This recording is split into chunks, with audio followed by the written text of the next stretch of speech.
Okay. Wait, we're not live yet, are we? We are live. Oh, okay. What's up, THL, and welcome to another edition of Salty Saturday.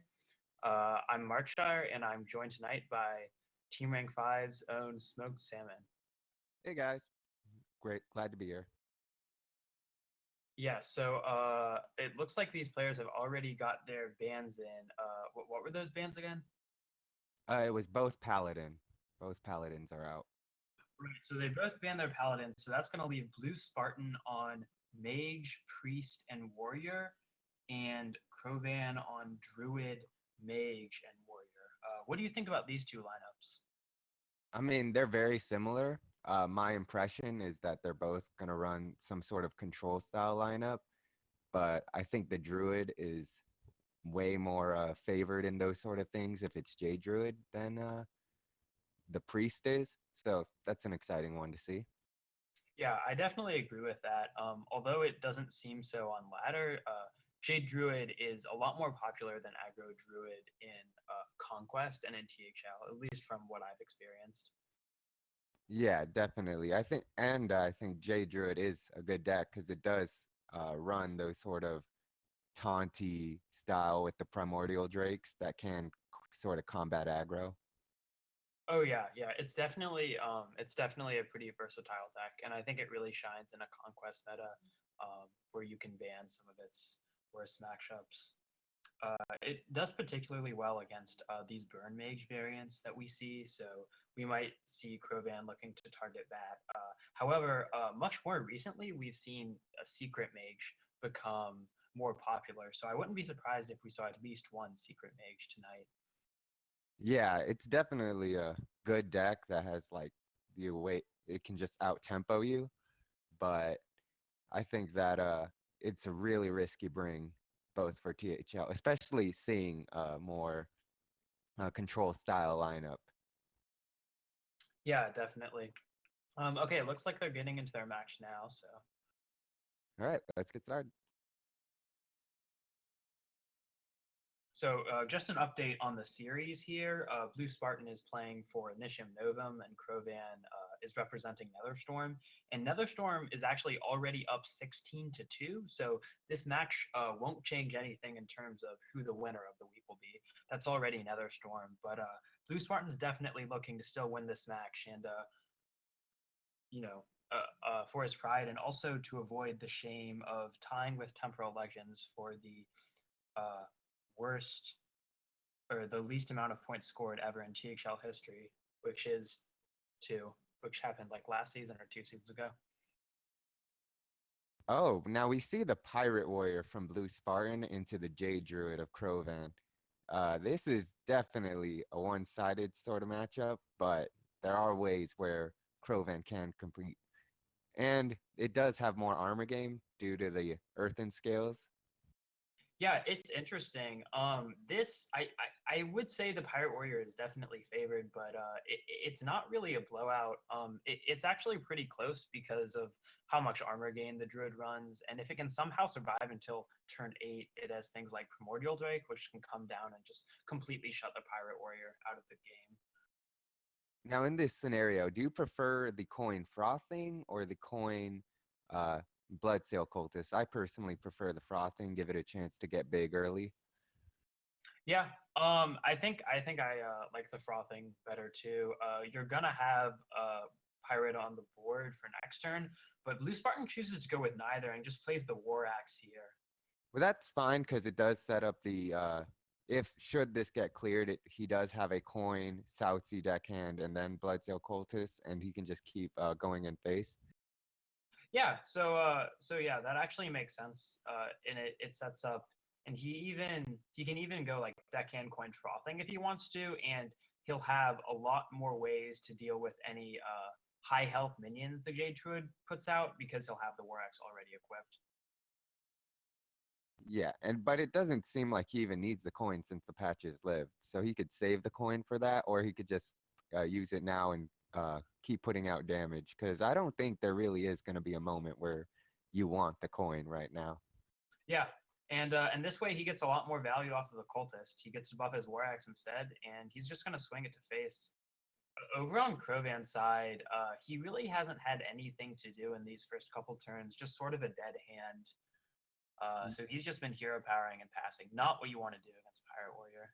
Yeah, and with his hand loaded with so many spells, it's very hard for Crovan to generate any sort of board.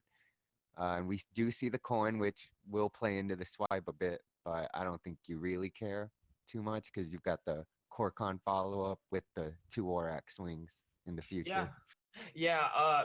The coining the deckhand isn't completely necessary, but it's still fine. It forces the swipe to come out, and yeah, you do have the Corcoran on curve, so I think this is fine. Blue Spartan's definitely still in full control of this game, it seems. Now we see turn four Korkon, and then the Bloodsail Raider is a nice pickup. It'll go well with the frothing and keep putting on that pressure. Yep, a nice 2-3 next turn for Blue Spartan. Seems like it will be the play. Over at Krovan's side, it looks like he's going to play the Aya here, and if he doesn't heal up at all, he's actually just facing down lethal with the second Corcoran from hand. Yeah, I don't know if I'm necessarily a fan of this play, but I guess he's planning to innervate the Earthen Scales. So But even then, it's not looking too good. He'll be at around four, assuming uh, Blue Spartan goes all face. yeah, so he does live another turn with this line. If we do see Blue Spartan go all face, Krovan does have some recovery in hand. He does have that Feral Rage that he can use to heal up even more out of range, assuming that he can use Aya to get the board. Yeah, the Feral Rage is definitely what Krovan is probably thinking about, being able to have a board with the Feral Rage. But we do see two Korkons that he'll have to deal with now, as well as the Nizat's first mate. And even though it's one damage, that one damage will build up. And that turn, I think I would have liked to see just Frothing and Bloodsail Raider and maybe a trade into the Aya with his Warax charge, and because I think that Blue Spartan can still afford to keep the board and buff up a huge Frothing and just keep forcing his opponent to be reactive here. Yeah, it's definitely something to think about, but I do agree sort of with the play of just keep pushing in damage and like eventually Druid will run out of steam or else you'll get steamrolled. Right. I mean, they do only have four cards that can heal in their deck. Generally, they only run the two Earthen Scales and the two Feral Rages. So, having seen one, it's pretty safe to assume they probably don't have another, or if so, only one maximum in their hand. So, it's still fine, I think. Now, the Bloodsail Raider is a bit of an awkward draw here because it doesn't push any sort of damage, so and you don't get a better play than frothing a Bloodsail, so it's basically stuck in your hand. Yeah, this is just a really tough situation for Blue Spartan. The frothing isn't getting any better, right? Like he's not. It's hard for him to win the board from this position in the long run, just because you can't really win the board in the long run against Shade Druid. Uh, but frothing isn't great here. He can immediately trade into a 3-3, but doesn't leave himself with much of a board. Yeah, I think you let Crovan do the trading and then you just build the board. You have to basically go face from this moment. You see that Crovan only has two cards in hand, so you're hoping that you can just steal one. But he does go for the value trade sort of thing. Interesting. I'm interested that when he chose to trade, he traded into the 2-2 rather than the 3-3, because this is much worse against Swipe. Well, actually, no, it's the same against Swipe, right?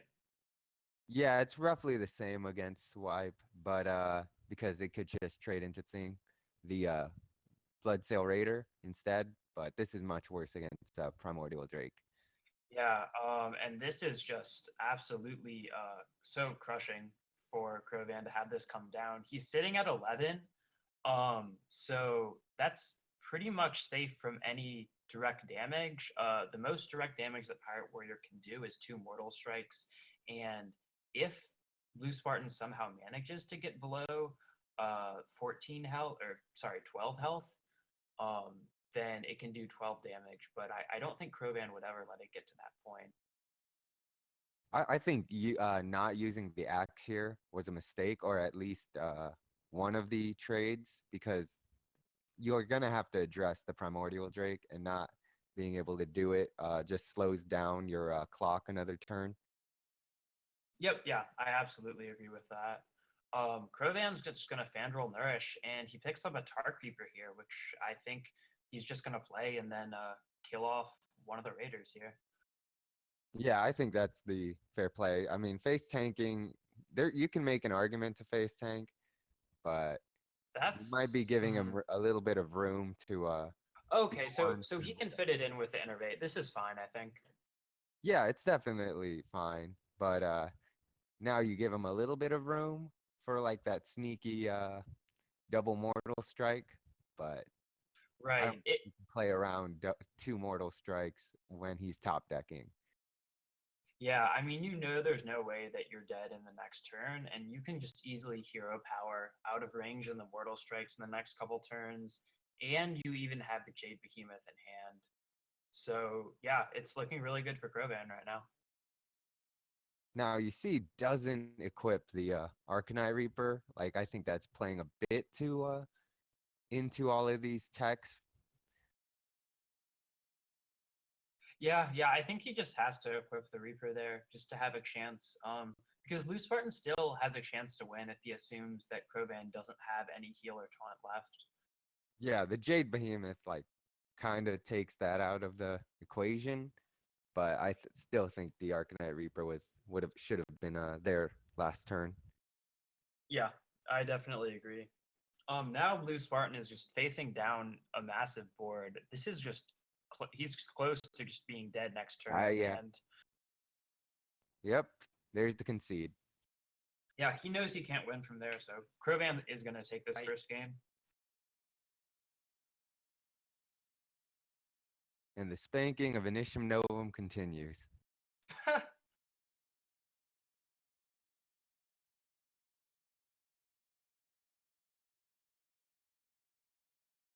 Yeah, so now Krovan has Mage and Warrior left. What do you think he'll queue here? Let's see. With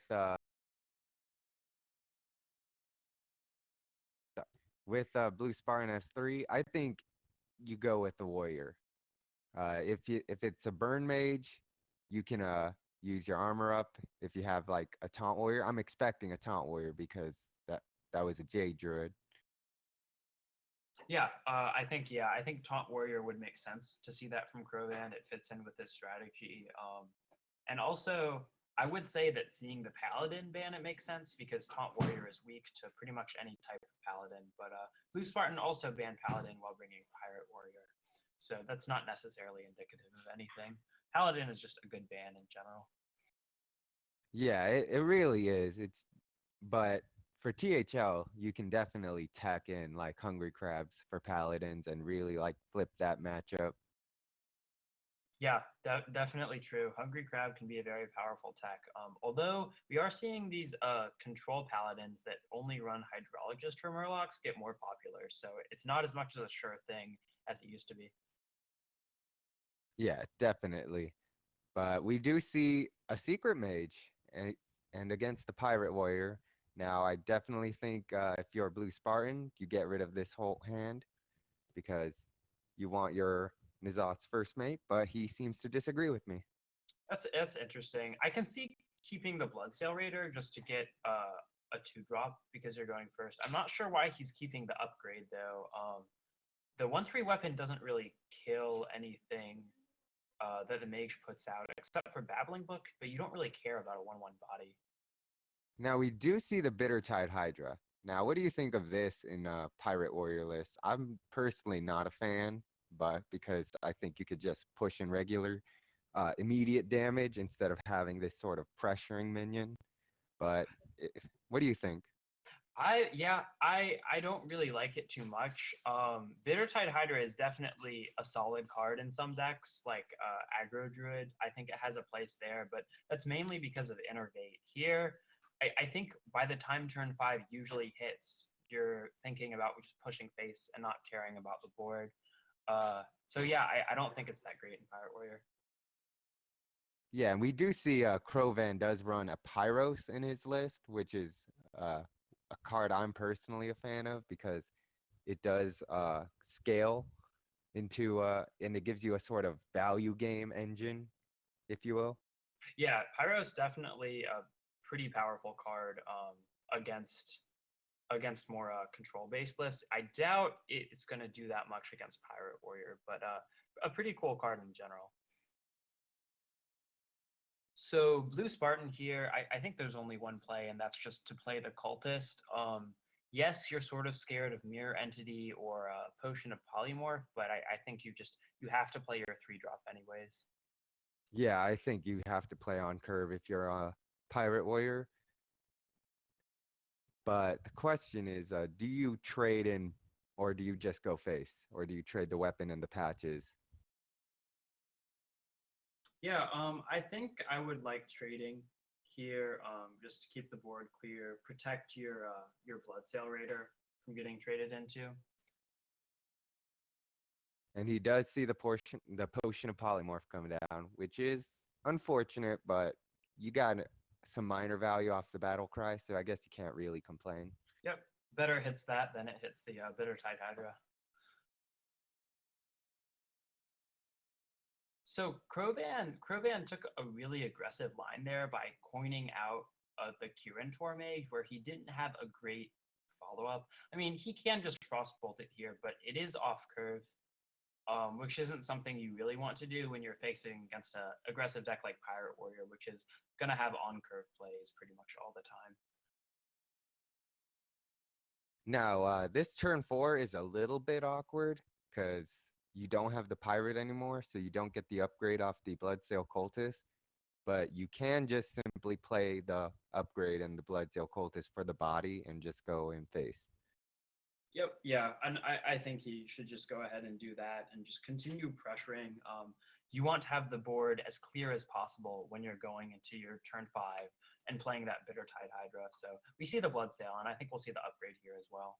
Yeah, you can make the case to not play the upgrade though, and just play the Bloodsail Cultist and save the upgrade for like an Arcanite Reaper or even a Fiery War Axe.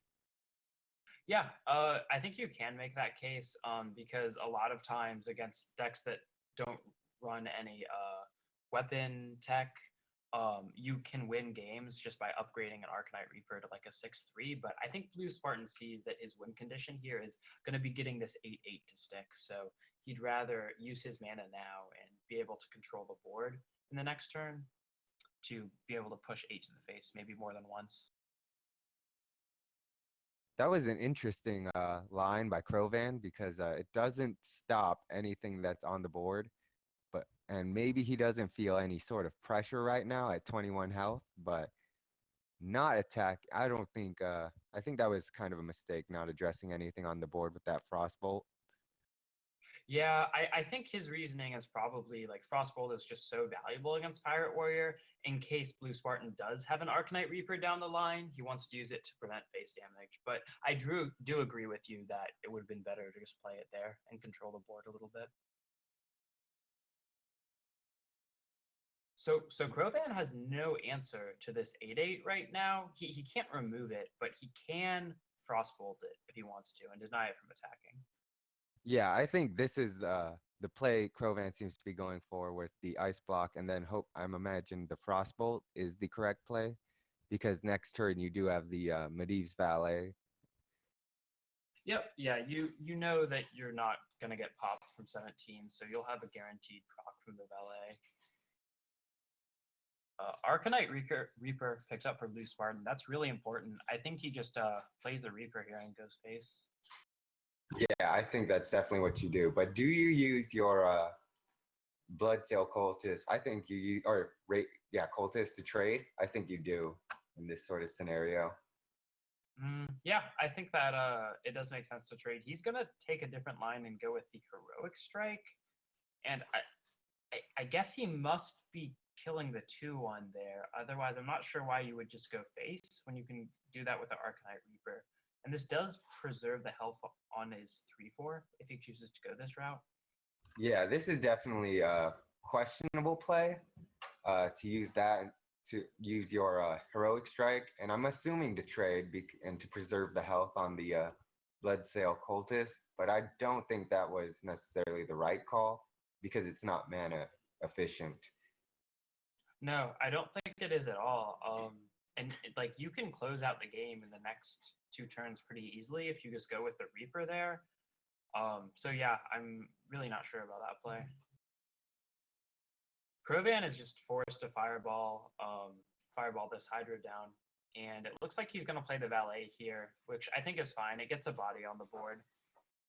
Yeah, and it also like contests the Bloodsail Cultist, so you might feel forced to trade, but I don't think at this point you can trade anymore. No, I think Blue Spartan should just go face, and I think this is the turn. If you didn't play it last turn, this is the turn to play the Reaper and start going face, try to pop that block next turn.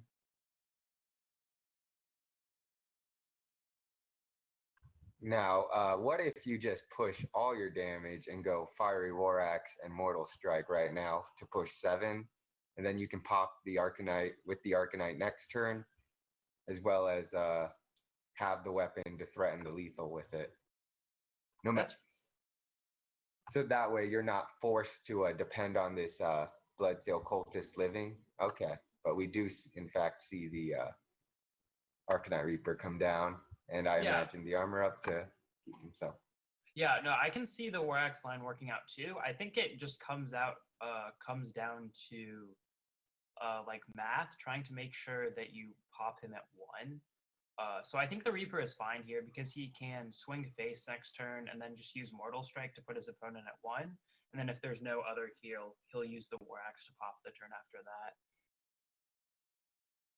So, okay. Oh, he had to stop himself because he is in a Mortal Strike range, and that would have popped the block at 6, which you really don't want to do. Nope. We'll notice that Krovan went face with Medea's Valet rather than trading last turn, and yes, I understand he does want to race the Pirate Warrior and try to finish the game quickly, but this means that Blue Spartan doesn't have to use his Mortal Strike to pop Krovan here. Yeah, but I definitely think you use the Mortal Strike to kill the Huron, since you've basically he might threaten lethal with the amount of burst that Mage tends to have. Yep, yeah, I completely agree with this. And this is definitely shows how Krovan got punished for not trading. His 6/5 would have stuck another turn and had no Mortal Strike to answer it.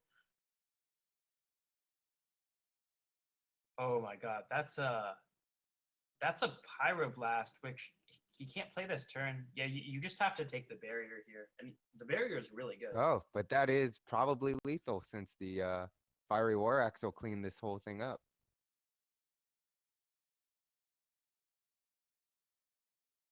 Oh, wait, No, the barrier. That's right. The barrier keeps it from going. Yeah, no, Blue Spartan's going to be forced to attack here and assume that it isn't barrier, but yeah, that's pretty big. Let's pick up off cliff. Yeah, but and the counterspell blocks the Mortal Strike line, or a second Mortal Strike. And so, do you equip the axe and then trade with the Sorcerer's Apprentice, or do you just let that go? This is tough. I think Blue Spartan might attack face first with the South Sea Captain to see if maybe it's vaporized, but he's going to realize that it's barrier now. I think it's better to kill the Apprentice here. I mean, I think it might be better to set up the lethal with the War Axe right now, because you do have the you should know that is a Pyros in Krovan's hand, so it's not direct damage. Yeah, that makes sense, but I mean, it doesn't exactly set up for lethal, right? Because the Sorcerer's Apprentice is just going to trade into the Captain, and he's still going to be 1 off next turn.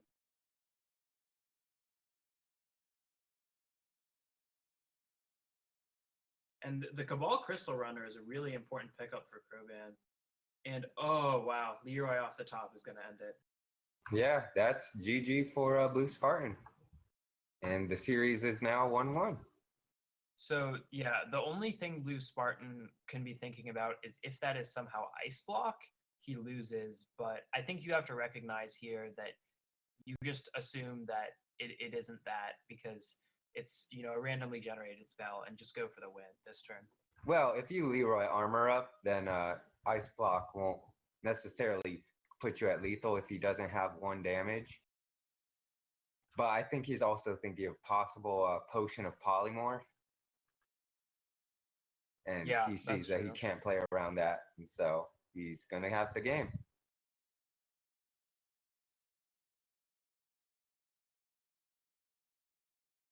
Yep. Blue Spartan is going to tie the series up at 1-1.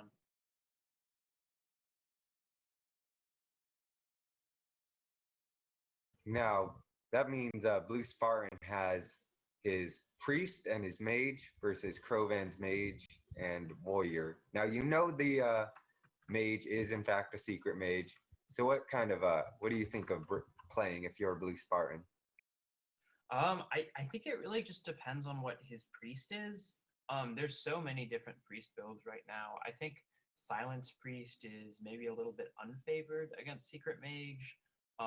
But there's some priest decks like Dragon Priest, which are actually favored against it. So really just depends on what build he's running. I think it's so hard to predict what a priest deck is going to be, though.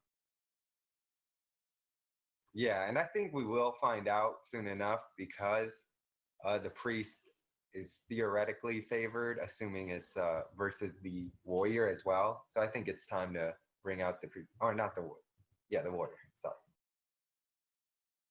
Yeah, I think that probably makes sense. They're about to get into their match now. And we do see the Priest now, and it is Dragon Priest. Wow. Okay. So yeah, Dragon Priest against Secret Mage. I think I would give the slight favorite to the Dragon Priest here. But we'll see. Blue Spartan here, he chooses to keep the Talon Priest and the Twilight Drake. I think that's a Yeah. little bit greedy. I think I maybe would have only keeping the Talon Priest on the coin. Yeah, especially considering that this is the Secret Mage and not the Burn Mage, so you don't have as much time as you think you have. Yeah, Secret Mage can put together some really aggressive starts, especially if Krovan is running like a variant with Cabal lackeys. But even without it, Mana Worm, Arcanologist, Kirin Tor Mage, it can get out of hand very quickly. So pretty easy Arcanologist for Krovan here. Yeah, you want the deck thinning over the potential for Sorcerer's Apprentice, and Sorcerer's Apprentice will have more like advantage, like in later stages when you can actually make use out of its 3 or 1 mana reduction. Yeah, I completely agree. Blue Spartan's going to coin out the Talon Priest here, which is really nice. It contests the 2/3 extremely well, and Krovan doesn't have a good way to deal with it right now. He just has to counterspell and go face. Now, did you like the counter spell? Because I was thinking the ice block sets up the Medivh's Valet a little bit better, but I'm not Uh, entirely sure how I feel about that play. I think the counterspell is still fine, just because like facing down that 3/4, I think Krovan is actually pretty significantly behind. So even if the counterspell goes off and he doesn't get that value off of Lackey, he's probably denying his opponent's entire turn, or he's hoping to, so he can maybe get a little bit more ahead on tempo. Yeah, and another thing to consider is Krovan has not seen the dragons yet. So this could be in Krovan's mind a Silence Priest, which would make a little bit of more sense. Yeah, right. I think was probably his line of reasoning. So he is going to get the valet off here, which is pretty nice. He's starting to take the board back. Blue Spartan, he played the Northshire last turn, so he knows this isn't Mirror Entity or Potion of Polymorph. So I think we see one of these 4 drops come down. It's between Twilight Drake and Priest of the Feast. Yeah, and I think Twilight Drake is the better play early on, because you do have the dragon primordial drake for the operative, so you don't need to hold on to the drake. Yeah, I completely agree with that. Priest of the Feast can be really nice in the later turns where you've built up 2 or 3 spells in hand, and you can use it for that burst healing, which is so important against mage because it runs so much burn.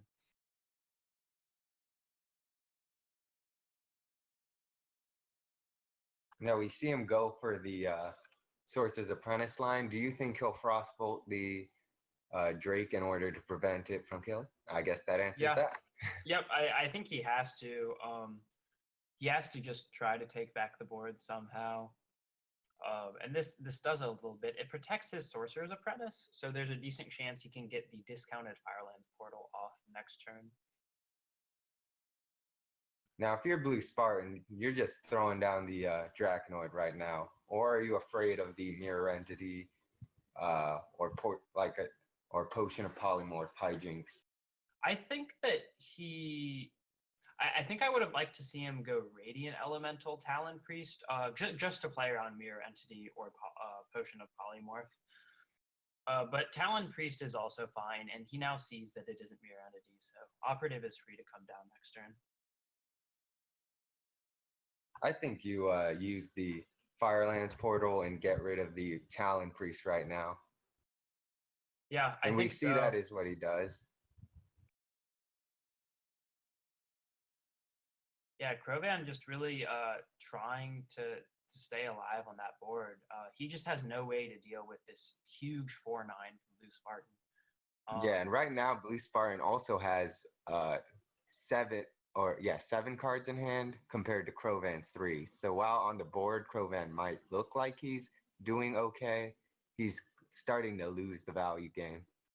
Yeah, absolutely. And I mean, Blue Spartan has so much value in his hand with the Drachnid Operative, Netherspite Historian, and even Shadow Visions, which can pick him up some really powerful cards like Shadow Word Death, or whatever he might need at the time.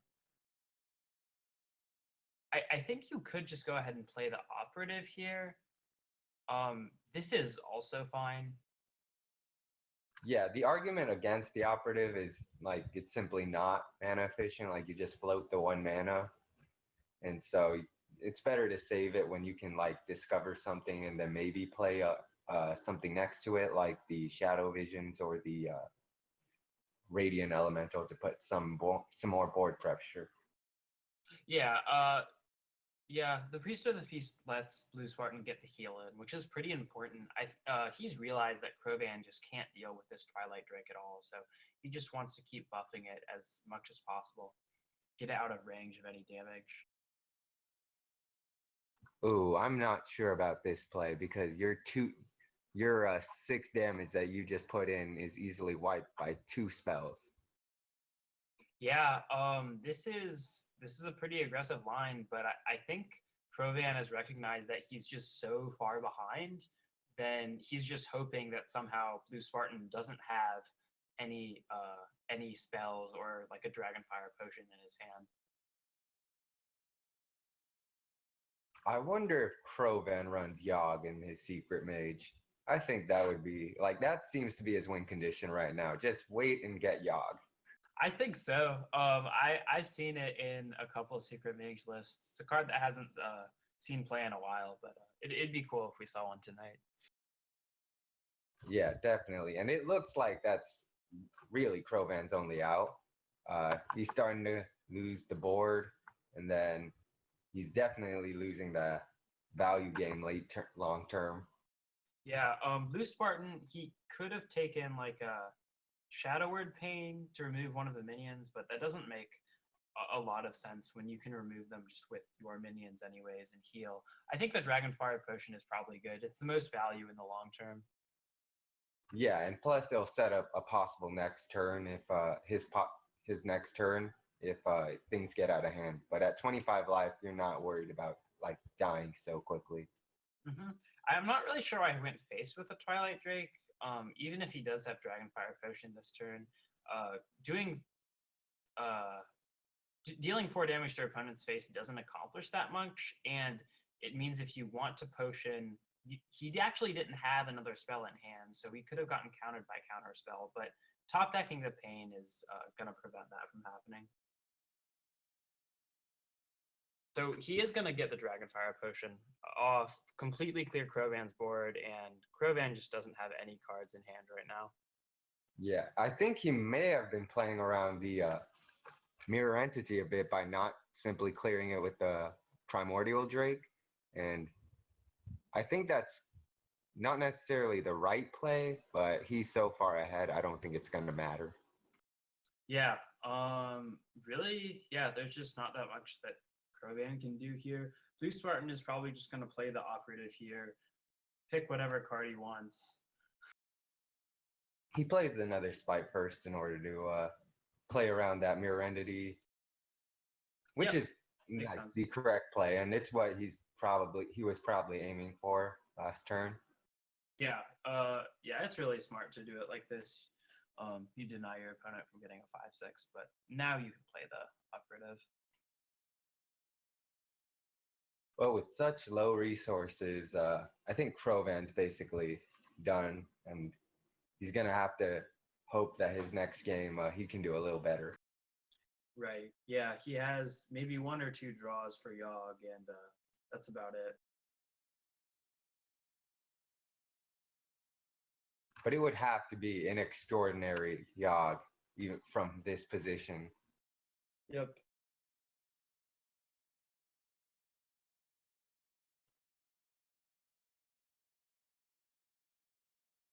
F5 comes down for Crovan. It can pretty easily be dealt with the Draconic Operative trading in.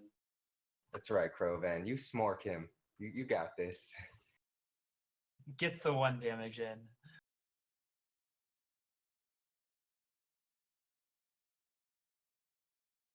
Yeah, and we see Blue Spartan just trading away, like not giving him any chance to come back. And I don't think the top deck Pyros was what Crovan was looking for. Nope. I mean, he's gonna play it here because he doesn't have anything else to do. But yeah, that's just way too slow at this stage of the game.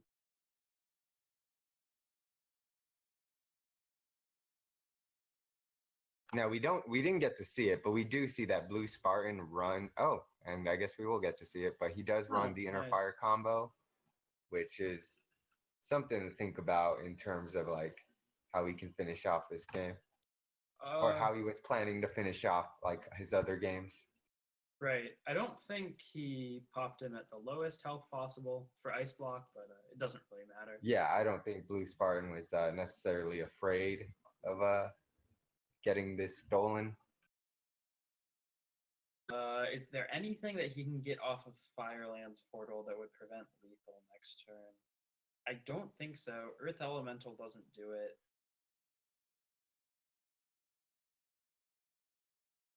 Nope, Alley Armors. That technically does it on paper. It does, but the Potion of Madness. Yeah, has something else to say.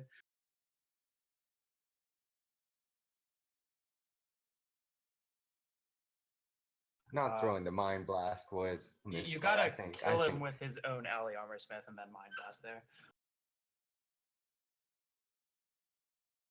And we see Blue Spartan like taking another game off Crovan. This might be Initium Novum coming back a little bit. Yeah, they're looking to pick up their first win of the week here in their last match. So Blue Spartan just has to win with his mage to get the job done here. Yeah, and we see the secret mage from Crovan like to be a little bit unsuccessful right now. So do you think he plays off it? Yeah, I think he might. He knows that he has to win with both of his decks to win the match at all. And I think there's a lot of merit to, even if maybe he gets a slightly better matchup, after you've lost twice with a deck, just to stop playing it, just to prevent some tilt. Yeah. Now we see Crovan is playing Pirate Warrior, in fact, which is interesting considering he brought the Jade Druid, and I think this sort of lineup doesn't really synergize well. Yeah, I'm a little confused by that too. Blue Spartan has a pretty nice start here. I would guess that he's Secret Mage, but Burn Mage runs all of these cards too, so we'll just have to wait and see. Yeah, right now it could be go either way. Uh, Coining out the south or pointing out the upgrade, I guess, is an okay play, but you already have the Arcanite, so why didn't you just keep it or and use the South Sea if you wanted to kill it? Uh, that's yeah. I don't know. I like the upgrade here because you save your deckhand, right? You can still use it as a 2/1 body in the future turns. And this is really strong. I think you absolutely have to kill the mana worm off that turn also. Yeah, but a one health minion versus the mage ping is very it's an easy cleanup for any mage. But we do see the Kirin Tor mage, and so we do know this is secret mage. Yeah, and the deckhand can be easily dealt with, but see, playing it here, if Blue Spartan does want to ping, that's basically his entire turn. He won't be able to develop any minions if he chooses to go that route, except for the 1/1 Babbling Book. Yeah, So I think it I makes think you can sense. play the 1/1 babbling book and go for that ping play because your goal is to just take the damage off the board and then hopefully steamroll or survive, and then you win in value. Yeah, absolutely. The disadvantage though of using your coin turn 1 is that Krovan doesn't have any good follow up on this turn 3. He doesn't have any minions to play. All he can do is upgrade and I guess just push face. Yeah, he is gonna like heavily push face, but we do know Mage has a lot of those free spells that'll keep this push from getting out of hand. Yep. Any secret is of course a good pickup. Blue Spartan does pick up the mirror entity here. A little bit of a misordering and playing the Kirin Tor first before he sees what he gets off the book. But it's still fine. Yeah, I definitely think, and this plays right into the Korkon turn, and so you're gonna get a ton of value off this mirror image. Yeah, I mean this is huge. Krovan here. Can you even afford to trade at this point? I think you have to go face with the Corcoran, but maybe you kill one of these 4/3s off. Yeah, I think going face is the right play right now as Pirate Warrior, especially now that you see how far behind you're starting to get. So The if only way, Krovan, oh, go I'm ahead. sorry. The only way you win right now is to just go face, and right now you have about 30 health, so this is the right time to just transition into an all smart game. Yeah, so if Krovan does choose to take this weapon to the face, he puts Blue Spartan at 16, and he has an Arcanite Reaper in hand, which, assuming he lives, is good for 10 damage over the next 2 turns. And so if he can pick up a Mortal Strike, there's a chance he can threaten a 2-turn lethal. That ice block, though, is going to be very devastating because it also allows the Medivh Valet to come onto the board and get its effect off. Yeah, no, the ice block is huge. I think Blue Spartan does want to play it here and just valet the Corcoran. Although there's also some merit to frostbolting Krovan's face, because he doesn't know that Krovan has the Arcanite Reaper in hand and might think that this is some of the most value out of freezing his opponent's face that he'll get. Yeah, but I think that's something you can also do next turn since you have uh, 16 health and you don't imagine the block gets popped right now. Yeah, yeah. I think. I mean, I definitely think that holding the Frostbolt is the right play, but I wouldn't be too surprised if Blue Spartan did it. Krovan now he's facing down a ton of damage, and in fact, this is very close to lethal. I think he's still off on lethal, but He's yeah, he's you one use damage one off, just to right? freeze. Let's do the math. 4, 8, 10, 12, 15, 18. I think believe yeah, he was one damage off. So you just throw one Frostbolt and save the other one, which makes sense. And yeah, this is just going to be game right here. Krovan cannot survive another turn, nor even attempt to kill Blue Spartan. Yeah, it was very interesting to know that the one uh, non-aggro deck that Crovan had brought was the one that won in this series versus the what seems to be an all aggro and Dragon Priest lineup.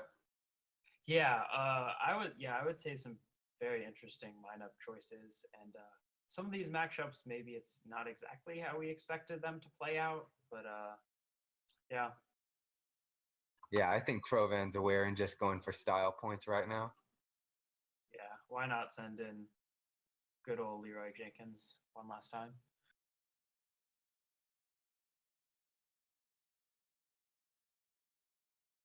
So Blue Spartan is going to pick up the match win here, 3-1 over Crovan. Definitely get some much needed points for Initium Novum this week. They weren't really getting them anywhere else. Yeah, it's more of a moral victory than anything else, but I think Blue Spartan did really well, and he played very nicely. Yeah, absolutely. I think good play from both players that series. I think it definitely came down to both of them were using aggro decks, so it's just who got the better start at that point.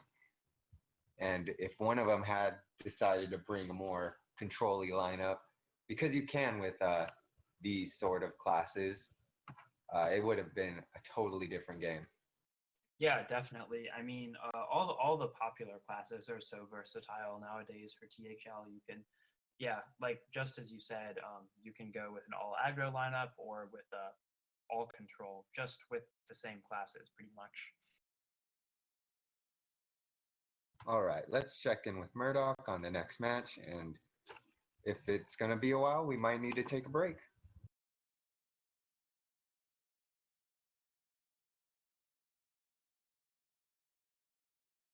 Yeah, let's see. Our next match is going to be Samu of Teams Energy against Sorochio of the Pod People. I know Samu is browsing the collection right now, and I don't have Sorochio on my friends list, so maybe they are not quite ready. Yeah, Zeroshio is hanging out in main menu, so they might be ready soon. And so let's talk about where the series is at. Right now, the Pod People are down 6 points to. Yeah, the Pod People are down 6 points to Zynergy's 9. nine. And this is one of two matches that are left. So this is really important. If Samu takes this one home, he will clinch the series for his team. And but if Sorochio wins, he can keep the Pod People alive. Yeah, and the Pod People definitely haven't had the best season to start, but hopefully this is one they can turn things around in and start their little comeback.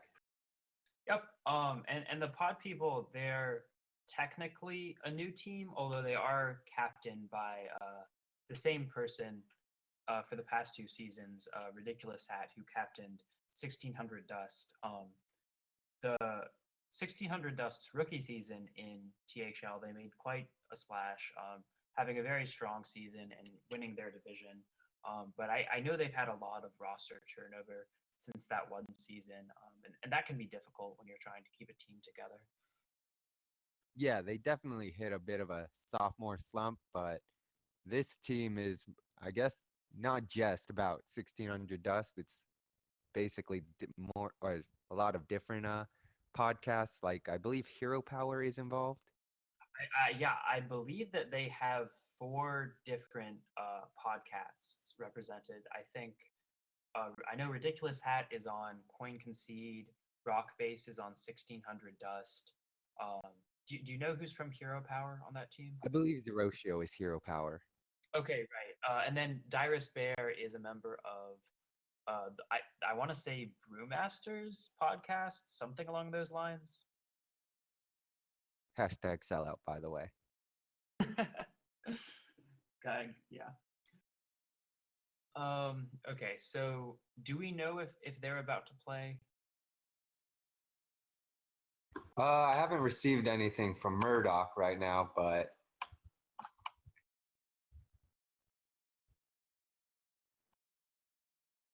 and that was Captain Murdoch. Okay, awesome. So Oh, that's well. Murdoch just said he just overlay and is about to contact the next match. Yeah, so we should be underway in a couple of minutes now. So looking at these lineups, Zeroshio is on Druid, Mage, Paladin, and Warrior. And Samu is on Druid, Paladin, Priest, and Warrior. So what do you think about these two lineups, Salmon? Right now, I think that bringing Mage is a big risk in THL because there is a card that exists that completely can target Mage, and if that's what Samu is thought of doing, then I think he wins because his lineup is a little bit less targetable. Yeah, I think so. Priest, I think as we saw in the last series, Priest can be capable of targeting Mage. We saw Blue Spartan's Dragon Priest take down Krovan's Secret Mage, and I would say in what was a blowout victory almost. That game just didn't really seem close. So we could be seeing a Mage target strategy from Samu here. Yeah, I think that's going to be a very popular strategy in THL. Now, another strategy was one we touched on a little bit earlier, where you can just target those paladins with hungry crabs. Yeah, we could definitely see that as well. Hungry Crab, it's a card that can fit in pretty easily to Druid. A lot of aggro Druids on ladder just run Hungry Crab because it's a 1 mana minion and it's a beast, so it gets buffed by Mark of Yasharj. So we could definitely see that. It fits well in aggressive Murloc Paladins too. Yeah, another like less popular strategy is the classic target pirates and just run Galactica Crawler. But I don't think you can risk it in THL when Taunt Warrior exists. Yeah, I agree with that. I mean, we saw two Pirate Warriors last series, but Taunt Warrior is definitely very much still alive. It's really hard to take that risk and just assume that they'll bring one archetype where, honestly, both archetypes of Warrior are pretty equally viable. They're both like high tier 2, probably. Yeah, and it's definitely one of the reasons why Warrior is a class everyone likes to bring in THL. It's because it's so flexible, and it's not just flexible, it's like completely polarized. It's either taunt or it's aggressive. Yeah, absolutely. I mean, Warrior is like that. Druid is like that too. There's the hyper aggressive aggro Druid and Jade Druid, which is not really a control deck, but it's a much slower deck that looks to win more in the late game. Yeah, realistically, if I'm Zeroshio, I'm looking at that priest because although there are like many different versions like Silence or Dragon, I think it's the most targetable out of, or it's the class with the most similar game plans across all their decks. Yeah. I definitely agree with that. We were talking earlier about how you can't really predict what a priest will be. We didn't know if it would be Dragon Priest or Silence Priest or maybe Miracle Priest. But the thing is, all those decks do share pretty similar weaknesses. So yeah, I wouldn't be too surprised to see Zeroshio try to target that. I doubt he will ban Priest. I think we might see a Paladin ban. A lot of times when people are bringing Druid, Mage, Paladin, and Warrior, which is a very popular lineup. They want to ban Paladin. Yeah, but if they don't ban Paladin, you're more likely getting targeted. Yeah, yeah, I would say so.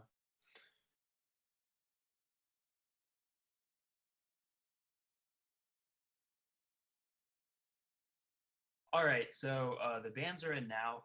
It looks like Samu has banned Zeroshio's Mage, and Zeroshio banned Samu's Druid. So we can say for sure now that Samu is not going for the target Mage strategy. Yeah, it's definitely interesting to. All right, I think you cut out there.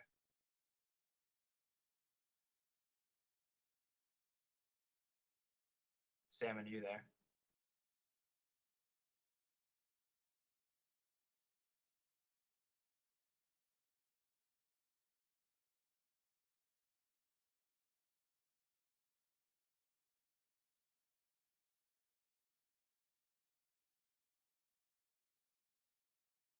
All right. Looks like this game is about to start here.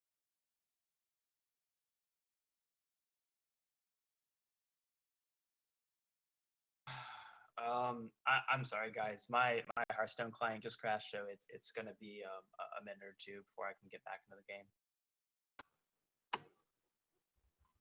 Hello, am I back? Yeah, you're back. Oh, okay. I can't seem to enter their game, so I think I may also have to restart the client. Oh, never mind. I might be able to access it myself. Okay, that's good to hear.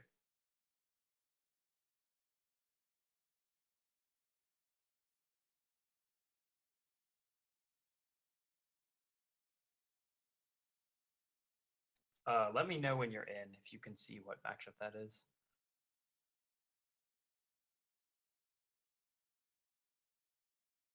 All right, I see Samu. I'm watching Samu's side while Zeroshio, while I'm trying to spectate Zeroshio, and Samu has a loot hoarder in what looks to be a more taunt or mid-range or control paladin versus uh, what also looks like a more control paladin with the Doomsayer is making me feel that way. Oh, that's very interesting.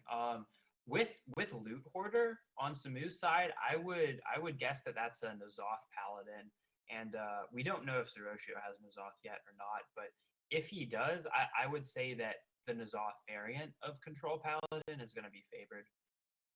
Yeah, I don't think Zeroshio has N'Zoth because he appears to be running the Curator package alongside Hydrologist Stampeding Kodo. So I'm not sure, but maybe he's just running Doomsayers in a more mid-range pally. That's true. We don't.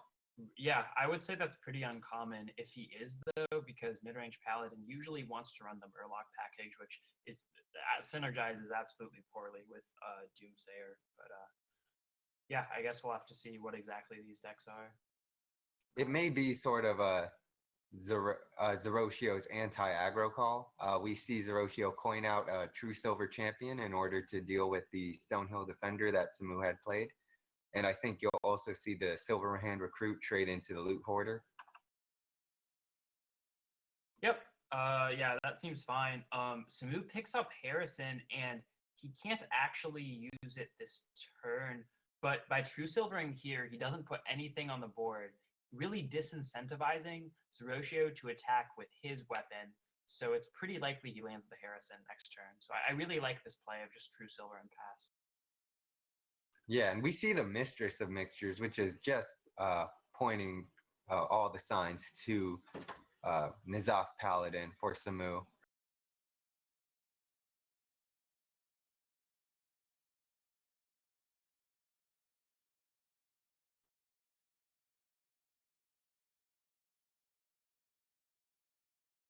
Yep. On Samu's side, I think he does just want to go ahead and Harrison here and get that value, unless he's maybe saving it for Ashbringer. But I think he'd rather just have the card now and get the body on the board. Yeah, and we see the Harrison Jones add a little bit of card draw, and we also see an Elise come out from, or we also see Elise in Samu's deck. So he's kind of targeting the control-y lineups, I imagine. Yeah, I would guess he is based on that. Looking at Zeroshio's hand now, this is sort of awkward. I think he just has to drop the Wicker Flame and Hero Power. He can't deal with the Harrison Jones right now. Yeah, another consideration is just to drop like a Doomsayer Hero Power and go into your turn 6 where you can make like more decisions when you have the initiative instead of when your opponent does. And if he does clear, then you're going straight into Spike Ridge Steep. Right. Yeah, I think that makes sense too. If he chooses to go with Wicker Flame and Gateway Kodo, and this does make it more likely that he'll definitely have a 1/1 stick for that Spike Ridge next turn. I think seeing the secret get played, I think a good play right now is to consecrate because the Silverhand Recruit was played before the Wicker Flame, and so if you pop the shield and consecrate, the only value you get out of your secrets is the Silverhand recruit. Yeah, Consecrate seems really good here, denying the Gateway Kodo value, just completely clearing your opponent's board to play around Spike Ridge Steed. So I think we'll definitely see that. And it is, yeah, and he orders this correctly by attacking first, so he actually gets the 2 damage to his opponent's face from Consecrate, except he doesn't Consecrate. Yeah, that was a questionable decision. Maybe he's thinking if this is one of those Murloc Paladins, there's going to be some way where he floods the board, but I'm not sure I agree. Yeah, I don't think so. Clearing the board with Consecrate there would put you pretty far ahead, and to make it where there's not really much of a need to save Consecrate for that equality combo. So this is going to make him weak to Spike Ridge Steed, and I think I'd like to see that come down here, just Spike Ridge Steed and trading into the Harrison. Yeah, I definitely agree with you there, but Zeroshio seems to be thinking of a different line. I guess to deal with the 5 health on the Elise. This is interesting. So he's going to equality and then play Stonehill Defender. I'm not really sure what he's trying to do with this play, because the Elise stays alive.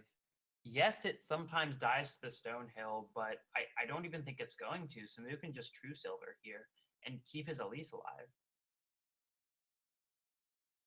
I'm really surprised at the Selfless Hero in this deck, but I guess Samu is just trying to go for the full N'Zoth value. Yeah, that's pretty interesting decision. And with the Zeroshio making that equality play, he doesn't even have anything like a Consecrate next turn or the mana for Primordial Drake or Drake in hand. So it doesn't make much sense. And yeah, I'm also really confused by the Selfless Hero. I guess the logic is that it is a 1-drop, so it can help contest the board against aggro. Yeah, I think if Zeroshio ends up losing, I think you wasting that or what looks to be a waste of inequality is what he has to look to as a possible reason why he might lose this game. Yeah, I agree with that for sure. Looks like he's thinking about Aldor here. I would sort of like to see a Kodo just come down. You have a 50-50 of getting a kill on the Wicker Flame, and it's pretty big if it ends up hitting that. Yeah, I definitely understand that, but is he thinking of the Curator right now? I don't think the Curator is great. It just dies so easily to the board. He's gonna Aldor, Hero Power, and Doomsayer. I guess this is fine. It gives you a decent chance to get the board back, and yeah, this is okay. My issue with this play is that you do see the Doomsayer would die easily, and if you wanted to make that sort of play, why not use the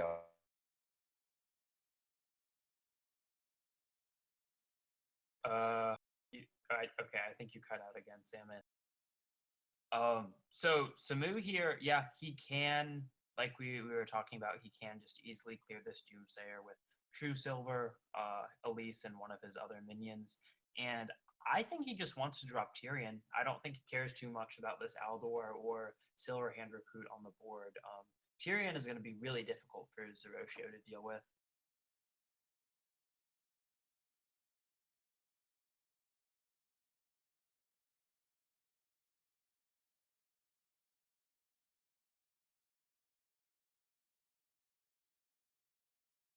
All right, so the rope is winding down. Samu looks like he is going to go for the Tyrion play, and he kills the 1/1 off as well, which is really good. It means that Zeroshio doesn't have a good way to clear this Divine Shield off the Tyrion. He can't just trade the 1/1 in. But Zeroshio does top deck the Consecrate, which is actually a pretty nice way if he wants to clear these Divine Shields off. Yeah, but I think you save it for when you can if you know this is a N'Zoth deck, which you might be able to read, you might need to save your sort of Consecrates or your at least one Wild Pyromancer in order to what's the word? Clear a board Yeah, post N'Zoth. for a full clear. Yeah. Oh, yeah. Definitely, and he should be able to tell that it's an Azoth deck after seeing the Mistress. But this Consecrate Aldor play lets him get the board back a little bit. So Wow. Samu main decks the Abomination. I'm very impressed actually. I'm very surprised by that. I mean, it is value when it comes back with Mazoth, but it's just I just don't think it's overall too good of a card. I mean, even in this situation, right? You don't really want to play it when you're ahead on the board. Yeah, and Uh, in the Pally Mirror, you can equality and then just give them kill on the abominational board clear instead of actually needing two cards. You only need one. right, like Zeroshio is going to play the Selfless Hero and Hero Power to try to go wide, but if the Abomination ever dies, then that's just going to be it for the rest of his board, pretty much. Now we So see Zeroshio has like a lot of options. Right now, I really want to see the Spike Ridge Steed come out, and then maybe with the Wicker Flame, uh, just to like sort of start building your board instead of building value, which is what you could do with the Curator. yeah, absolutely. I think his priority here is playing for the board. Um, Spike Ridge is going to be really nice. He can trade it into the Abomination if he wants to, and clear off most of his opponent's board here. You see, that's what he does. And the Selfless Hero returns the Divine Shield to Tyrion, although it's a 1/1, so it's not particularly threatening at this moment. Yeah, that's not going to do that much for Samu, unfortunately. And he's stuck with a really awkward hand here. He has two basically full clears. The Equality Consecrate and the Equality Abomination can sort of work as a full clear, but he doesn't have any way to develop his own board. I think the only play here is just a Doomsayer. Yeah, and what's lucky for him is that even if this fails, he'll have to kill the Tyrion, which will give you a 5/3 weapon, which will at least help. Right. The Consecrate is picked up for Zeroshio. If he didn't get that, he could just go for a Kodo, and yeah, he can just Consecrate Kodo and get the guaranteed clear on the Doomsayer here. I'm not sure I'm liking how like free Zeroshio is using his board clears like that, especially thinking this is a N'Zoth deck or having that idea. Um, yeah, I mean he is being pretty liberal with his use of them, but did he have any way to guarantee a clear on the Doomsayer without using Consecrate? Not entirely sure. I'd have to go back and check the board, but maybe that if that is what he's thinking, I guess that makes some sort of sense. I would assume that that's his logic here. And yes, while N'Zoth can be a big threat, not that much has even died for Samu. Yet, I mean, he's had. Oh no, sorry. He has had Tyrion die, so he would get a pretty good N'Zoth. But still, if Zeroshio just maintains the board like he is now, he won't have too much difficulty dealing with N'Zoth. Oh, and he could have. I just realized he could have simply double Kodo in order to deal with the Doomsayer. If one Kodo didn't get it, then the other would have. Oh, yeah, that's Yeah. true. Wait, did he Straight. have? And he did have 10 mana last turn. Yeah. Yeah. Okay. So yeah, maybe that consecrate was a little bit ill advised then. Now, right now, I'm thinking Zeroshio is considering how best to trade into the Abomination. And I think you just get rid of the Aldor Peacekeeper. Yeah, I agree with that. Oh, he can play the Grimesteep Protector here. Actually, this makes sense. This makes a lot of sense. I like this play. Yeah, I think it's a good play as well. And but we will see. I think we will start to see the first Equality Consecrate get used right Yep. after a trade with the Aldor to get the Stegodon out. Yeah, it should definitely come down. Gateway Kodo gets picked up and will get played, and I think we'll see Samu hit in first with his Ashbringer into the 5/2 to get the full clear. Yeah, and giving your opponent back or what's the word? An Aldor Uh, Peacekeeper isn't that bad. Right, yeah, it's not the worst thing. It's just a 3/3. He doesn't have any big minions he cares about now. So he is gonna let the Stegodon live on the board, and the downside of this is, of course, that your opponent has a 2/6 on the board, and you give up board control. But he does end up taking less damage this turn. He'll only take 2 from the Stegodon, whereas he would have taken 5 from the Aldor Peacekeeper.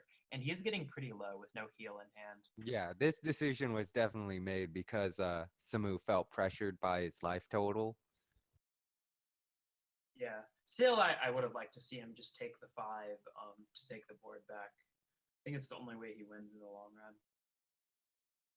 Now, unfortunately for Zeroshio, his curator only gave him the Primordial Drake, but it's still a decent outcome. Yep. This equality is pretty nice. Okay, Samu is gonna draw first here, and then is able to play the Karen and Hero Power. And it isn't on an empty board, but if there isn't any buff for this 1/1, then it's looking pretty good. And he just goes ahead and clears the 1/1 to play around second Spike Ridge Steed. Yeah, that's definitely something to consider. I'm not sure if I like the idea of using 5 damage to clear 1, but I guess the second Spike Ridge Steed makes it worth. And plus, Yeah, you're not necessarily winning by smorking your opponent. You're winning by like attrition. right. Samu is pretty low on cards here. So yeah, I think he realizes that like there's no way he ends the game with what he has in hand and just going face for 5. Um, what he's hoping to do here is to control the board for long enough until he can hopefully draw into Nazoth and just end the game from there.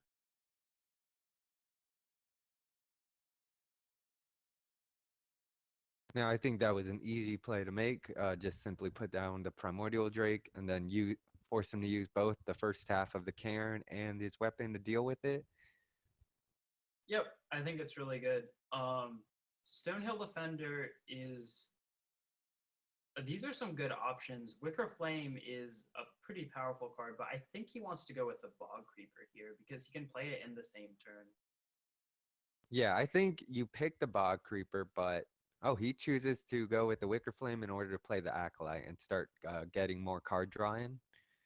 So there is some merit to the Wicker Flame here. You have seen both Consecrates from Zeroshio, so it's going to be pretty difficult for him to deal with this board, with this wide board. And also, Samu is at 8 life. He does need some heal, and Wicker Flame offers that.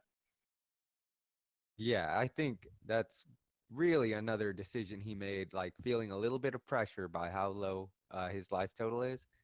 But what I imagine is Paladin doesn't really have too much burst. So right now I felt he could have made a more risky play than he would have like versus say a mage. Yeah, yeah, I agree with that. So this is interesting. He's going to use the Wild Pyromancer to clear off the Divine Shield, but it also gives Samu an extra draw off of his Acolyte. So Yeah, I'm not really sure if that was worth it for him. I really disagree with that last play because you're giving the Acolyte 2 draws and the Unguro pack came at just the right time. Yeah, wow. This is exactly what Samu wants to see here. I don't think, barring something really good from the pack, that he can clear the Doomsayer on board, but if he doesn't, he can't spend his mana developing this turn, then he wants to use it generating value for his hand. So I just want to see him play the pack first here and see what he gets.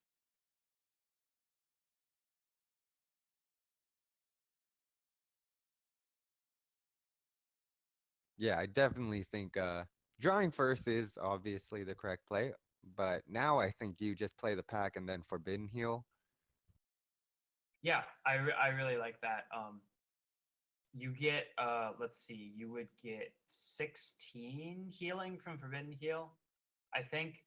Oh man, and he even picks up the Ironhide and Lyra. This pack is insane. Yeah, the Lyra really makes this pack worth it because that Lyra is going to generate quite a bit of value.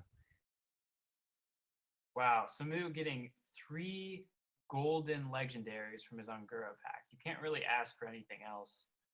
And Zeroshio just can't develop at all on his turn. So that leaves Samu free to just play a 12-12. Why not? Yeah, but this is gonna get answered really easily, and we see Zeroshio emote right before he's about to Kodo with the Aldor. Yeah, this is a really nice answer. And Zeroshio needs to have this to stay in the game. But right now, I think this is where Zeroshio's like more liberal use of resources is starting to haunt him, because now he's about to get hit by a lot of value generation. Yep, yeah, I think Samu probably wants to Lyra, and I guess he starts with the Ironhide over the Lost in the Jungle. Yeah, that's a fair. I don't think it really matters how he starts unless he chooses not to use it at all this turn and just go for a more like a light lord, because you just saw the Aldor come down. Yeah, that could work too. It also, if he just wants to clear a minion off the board, he could use Feeding Time and clear the Aldor. But he doesn't have that much to develop in addition to that. So he is just going to go with a Light Lord. And you've seen a lot of answers to big minions already, so he feels pretty safe playing this. Yeah, I don't think it really matters too much about the Clutch Master Zavis, but I probably would have preferred a hero power, a simple hero power. I think, yeah, I think I would have too. You don't really gain that much from playing the 2-2 here. You may as well just get value out of your hero power, but I mean, it's still fine. It still puts Samu in a pretty good position. That is until Zeroshio draws Sunkeeper Tarum. Yeah, but a lot of this is going to get cleared by the Wild Pyromancer consecrate play if he chooses to make it. Yep, and looks like he does see the play. Yeah, that just leaves a 3-4 on the board, and I guess Samu can only hero power here. I don't think he wants to play any spells. Yeah, I don't think you need like 24 health. You don't feel any real pressure. And Zeroshio, we talked about how he used up a lot of his value early, but he still has two of the biggest minions that are in his deck in Raglight Lord and Tyrion. And this is going to be a lot for Samu to deal with. Yeah, this is a big 50-50 right here. And Oh, he and he hits. gets it. Because you saw both equalities get used, you're really pressed right now. So you have to hope for something from either the Lyra or the Ivory Knight if you choose to make that play. Do you think, is Samu running Aldor Peacekeepers? I'm trying to remember if we've seen them. I don't think we Yeah, I have. don't believe we have. Oh, he Oh, picks up a Shadow Word Death. Wow, that was very much needed. yeah, and he's still able to generate value. And the best part is, right now on board, Zeroshio can't deal with Lyra. Nope. Oh, Oh, but but he that top decks the changes. Vine Cleaver. Yep, that changes things. Wow. Yeah, really important there to deny that future value from Lyra. Um, Zeroshio's gonna try to build up the board a little more with these 1/1s, but I mean, Samu has that second Pyromancer in hand. And we see the N'Zoth, and I think right now you can just clear the board or clear off your board and then just play the N'Zoth. Oh, absolutely. Um, this is a full board, and yeah, there's just no way Zeroshio can deal with this. Well, I mean, if you can easily punch in your two recruits and then swing in your Vine Cleaver if you want to, or you can just go for the trade with the Sunkeeper Tarum and go for like a 4 damage to everything. That's true, actually. These abominations sort of backfire here Yeah, because they do clear off his own board. And actually, getting the two loot hoarders back for Samu isn't that great. He has 3 cards left in his deck, so he's very close to fatiguing. yeah. While I like the idea that Samu had to run more death rattles than the normal package, I think these are definitely backfiring for him. Yeah, so I was completely wrong when I said Zerosho couldn't deal with this. He can clear almost the entire board and get Tyrion down. Eden's favorite card, last card in Smooth's deck. It's interesting that he doesn't run two in his deck. He only runs the single copy of Infested Tauren. Yeah, very interesting. An uncommon card to see, but I don't know why you're running just one of those, but two of Abomination.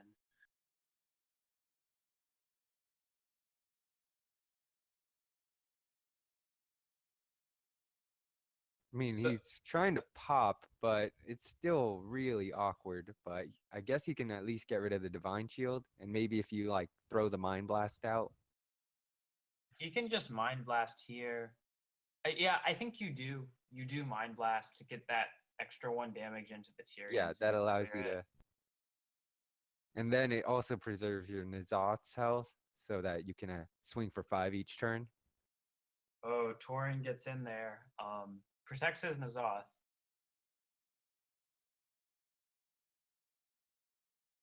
Ooh, that is a play.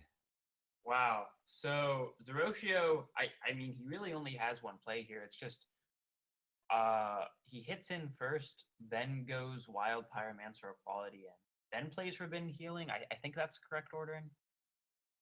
Yeah, you definitely need to do all of those things in the proper order, or else you. No, so Oh, he can also Equality first yeah, and then play or Pyromancer Forbidden yeah, Healing.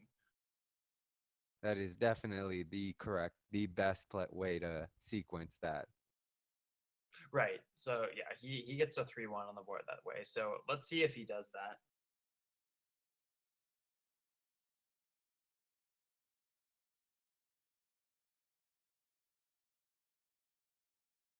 I think Zeroshio is taking his time to see. Oh, he's Oh, just that oh, is a I play don't like I've this at yeah, all. I very much disagree with. So, okay, so this way he gets let's see, he gets 8 extra healing, but he's taking more than 8 damage this turn anyways. So it doesn't work out for him. Yeah, I guess what he's thinking is if I just all I have to do is survive and then I can board clear like next turn. So, yeah, and I mean maybe he's just hoping that Samu overextends in the board and plays out his remaining cards and he gets a full clear that way. Stonehill Defender is an amazing Oh, pickup. there's the Tyrion, and that might seal this game. Yeah, Zeroshio is 3 cards away from fatigue, so I think it will.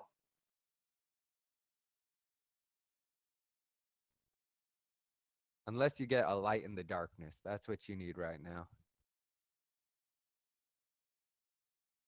Uh, None of these do that much. I guess he just has to take Consecrate. Yeah, I think you have to take Consecrate and then you play the Doomsayer and then oh, I think he just lost his window. Not that he had too much of one. Yeah, I think he sort of had lines to win if he assumed that Zeroshio didn't get Tyrion or some other big taunt off of Stonehill. But yeah, now the game is gonna be over.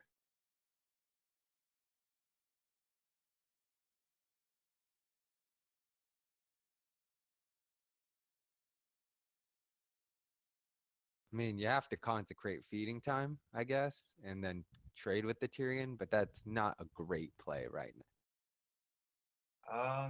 Yeah, I mean, you have to go for it. I just don't see how he doesn't just eventually lose Yeah, to he fatigue. definitely loses in fatigue about 2 turns from there. It's gonna be wait, no. I mean, he just loses next turn no matter what, right? To the Ashbringer, or no, that wouldn't be I exact believe he's lethal. only 3 or 4 into fatigue. I believe his next turn he'll take 4. So that means he'll live through 1 attack. That's true.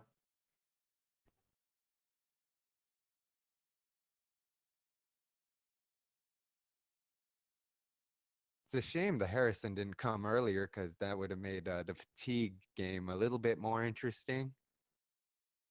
Yeah, definitely. But yeah, all Zoroshio has to do now is just hit face. She true silvers here, which gets in one less damage, but does give him 2 heal. Can't really fault him for wanting to get more heal in.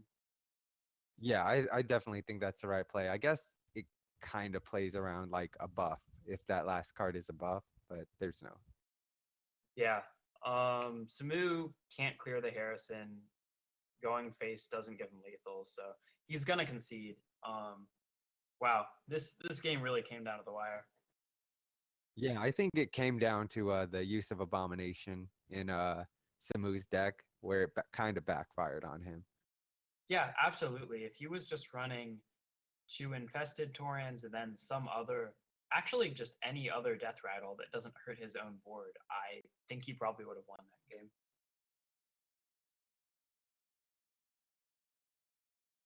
But I don't know. I think there's some improvement of play to be seen in from both sides in that control mirrors can definitely be really tough. Yeah, There's so many decisions. definitely a very skillful game.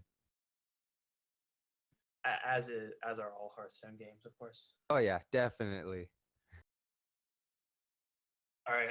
I got disconnected from spectating, so it might be another minute.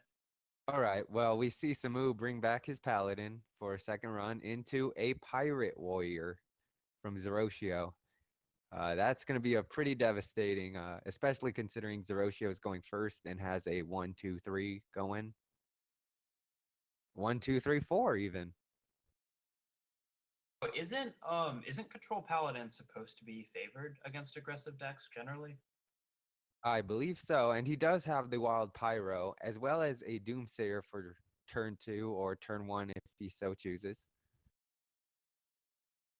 And he does choose to use a Doomsayer turn 1 coin. And I think you just have to let this go. If you're, you have to let your N'Zoth's first mate and your patches just go. Wow, yeah, gone are the days where Pirate Warrior could actually kill a coined out Doomsayer. Yeah, RIP, small time Buccaneer. He is missed. All right. But yeah, I mean, really huge tempo swing for Samu here. If he wants to play the Wild Pyromancer, it would technically survive, but I'm sure that he's just going to save it for the equality that he already has in hand and just get a draw from this loot order here. Now, if you're Zoroshio, do you use you just play the frothing, or do you do something else to play around anything in the future? I know. I think the frothing is fine here. You buff it up to 3/4, and it's going into Samu's turn 3, so he can't deal with it. He can't just true silver it down. So I really like going with the frothing here. I think it's definitely better than South Sea or the Raider. So Sunkeeper Tarim is Samu's pick here, and it is a really powerful card, but sometimes it's not going to be the greatest against Pirate Warrior when they have a board full of minions that are pretty small. So the 3/3 won't exactly debuff them that much, but still definitely a really powerful pick for Samu here. It's looking that he will get to at least turn 6 with the board clears that he has in hand. Yeah, and also if he gets to turn 7, he can pair it with his Lost in the Jungle, which is kind of a big play. Yeah, that's a really nice combo. Zoroshio here is going to use the upgrade to get that 1 point of chip damage in, which is really good. And he's going to Bloodsail Raider here. I don't like throwing this deckhand in here, though. I just don't think it's really necessary. It just dies the Wild Pyro quality. Yeah, I agree, but early on, maybe you're not like expecting the Wild Pyro quality, and okay, I'm not sure I would have liked that play if he had played the Stonehill. No, I don't think so. So the benefit of saving the deckhand is not only playing around this, but also saving it for the South Sea Captain. So you can play the South Sea Captain and get a charging 3/2 minion in the same turn. Yeah, I think right now you just Naga Corsair, and then I think you just pass, really, because next turn you can go both your 3 drops and have a 3/3 weapon instead of a 3/2 weapon. So he is going to go ahead and attack face, which makes sense because he has already seen that Samu runs Harrison. So I think he's playing around Harrison by swinging face there. That is definitely true. That is definitely a good point. So Zeroshio now, yeah, he basically just has to go with the double three drops. And this Lost in the Jungle sets up so well for Sunkeeper Tarim on Samu's side. And I don't think Zeroshio can afford to play around it. He's just going to hit face. Yeah, this Sunkeeper Terram, the fact that it also has taunt, which is kind of a big deal. That's 7 more life that this Pirate Warrior is going to have to deal with, and I don't think you'll be able to. Yeah, this is a huge swing. He of course kills the South Sea captain off first. And I think he can consider using his. Yeah, I think you just use your True Silver Charge to kill this 3/3 off. To preserve the board a little bit. Yeah, I don't mind it, but I think I would have used the Silver Hand recruit just to, keep myself from being like cheated out of a win. Yeah, it's fair. He does have the 3/7 taunt up and two more taunts with the Stonehill and whatever he discovers. So I think he just feels safe enough that he doesn't really need to play around that.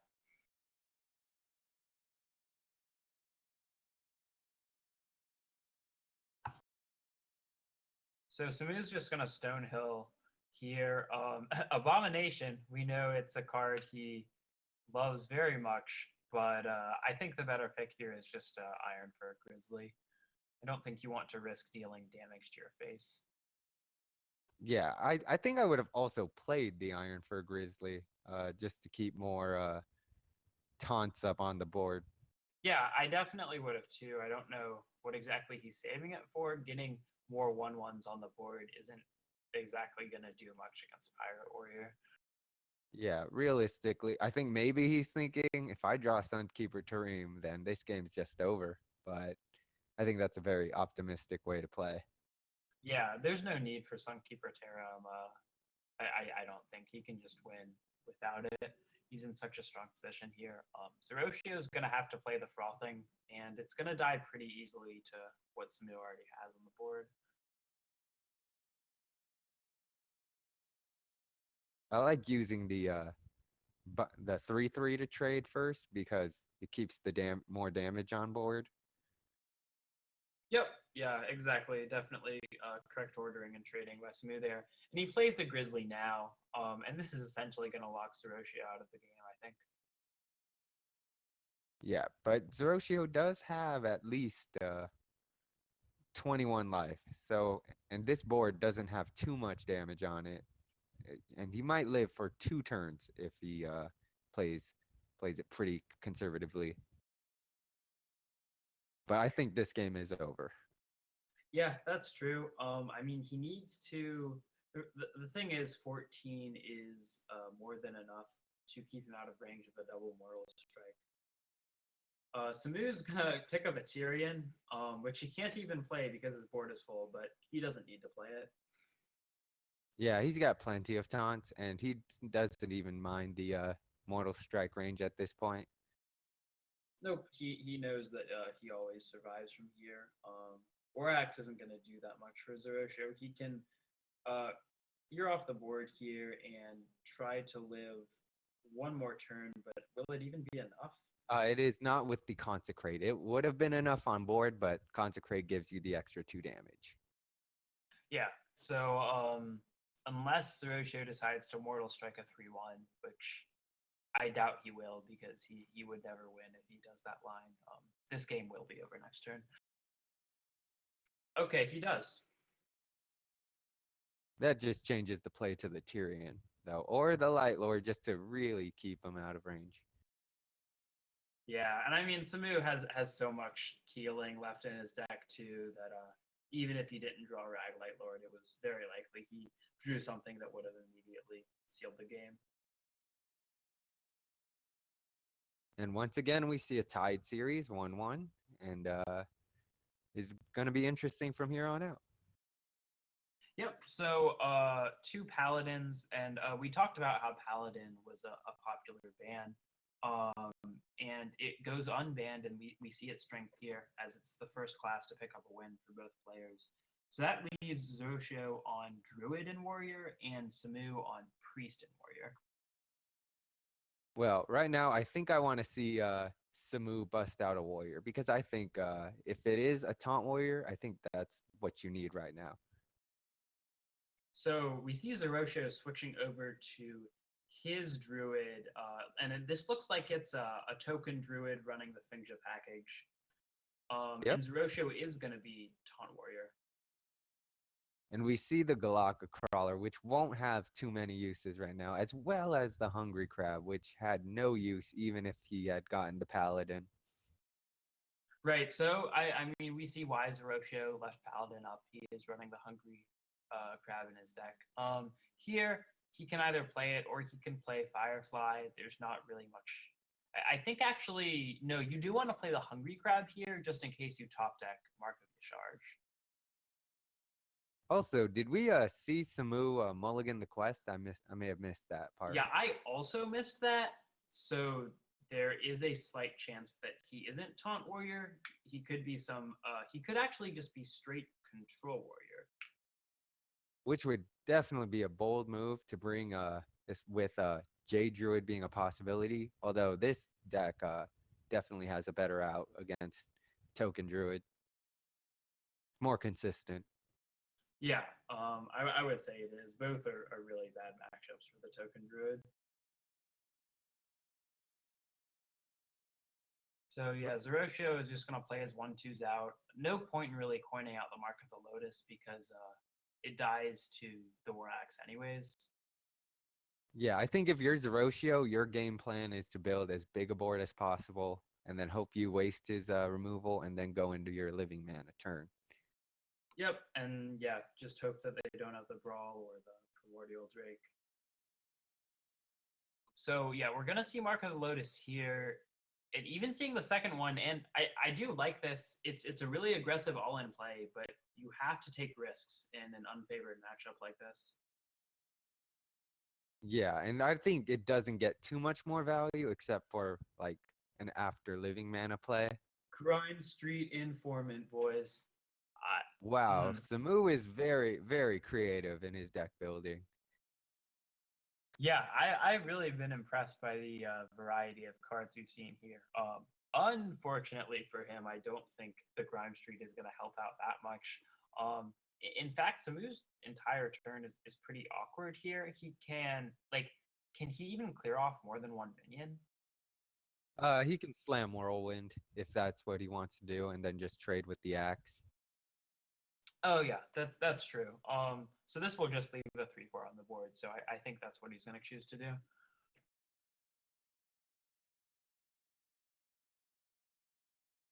And plus, Zoroshio's turn 4 is going to be a little bit awkward, but I think you just play the 3/3. But he seems to disagree with me. He could also just be playing the Galaka Crawler Yeah. here. There isn't much reason. I mean, there isn't much difference between the 2/3 and the 3/3, and maybe he's hoping he top decks a Bluegill and gets more value out of the War Leader. But here comes Ali Armorsmith, which is just going to put a huge stop into all of this pressure that Zoroshio is building. Yeah. So he does pick up the Savage Roar, and he can either go with that and try to clear the Armorsmith, or just play Living Mana this turn. I mean, I think you play Living Mana, but I also think you have to take those kind of risks and play around Brawl or possible Sleep with the Fishes plays. Yeah, I mean, we don't see a Brawl in Samu's hand right now. So... Ooh, but we do see the double Ravaging, which could clear this entire what's the word? At least all of the roots or living manas. Yeah, that's just a brutal pickup right there. And yeah, clearing off all those living manas that's just really difficult for Zoroshio to come back from.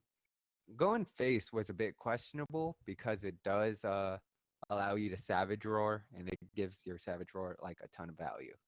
Yeah, I don't see why there's any reason to go face here. You still get the the heal from your effect of the ally armor smith if you trade anyways. So there's only one thing Zerosio can do here. He's gonna Savage Roar, and I think he's just gonna go face with his minions here, but and also with his face. I guess that's fine.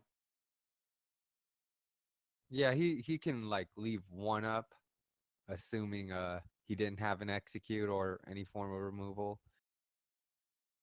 But I think this game's over with the shield block and the armor up. Yep, that puts Samu at 13 health and board control. So Zerosio, I guess he really just needs to pick up another living mana to stay in the game. Vicious Fledgling isn't going to do that much here because it just immediately dies to the Ravaging Ghoul that's on the board. I'm not sure I agree with not killing the Ravaging Ghoul that had 1 health, but I think Zerosio thinks he has no other way but to smork his way in, Yeah, assuming no living mana. yeah. But If he had traded when the turn he Savage Roared, if he had killed one of the Ravaging Ghouls, then he could have hero powered this turn and actually cleared off the entire board um, while playing the Fledgling. So I feel like that alternate line would have given him a slight chance to take the board back.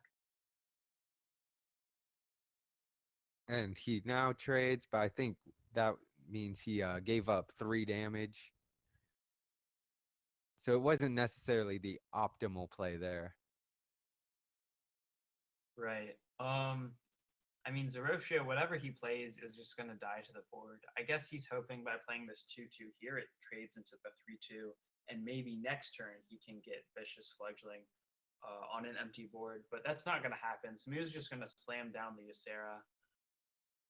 Yeah, at 21 health, you feel comfortable just dropping those sort of value generators, and I'm pretty sure Zerosio has no way to deal with this. Yeah, he definitely isn't running removal for Ysera when he was building his aggro druid deck. That's probably not something he took into consideration.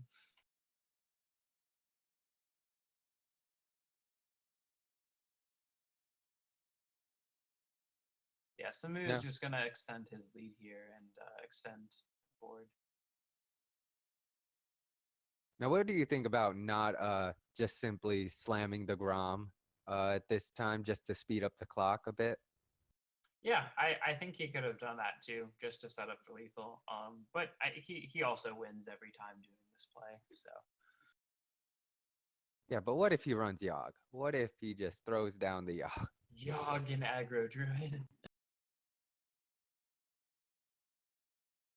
All right, so Samu is gonna pick up the win here, and he'll go up 2-1. So now he only needs to get a win with his priest to win the series, and if he does get a win here, that will clinch the series for Synergy. Yeah, and that will continue the pod people's bit of a don't want to say disappointment because it is early, but early on they seem to be struggling a bit. Yeah, it's unfortunate. I think they were rated fairly highly in preseason, if I remember correctly. So it would sort of be disappointing for them to lose another week. That is an Awaken the Makers. Oh my God, what is this? Samu just continues to surprise us with his deck building. Quest Priest, I think I've played against this on ladder twice. I think that's 2 more times than I've seen it, but it's very interesting. I think he really wanted to take out these sort of aggro matchups.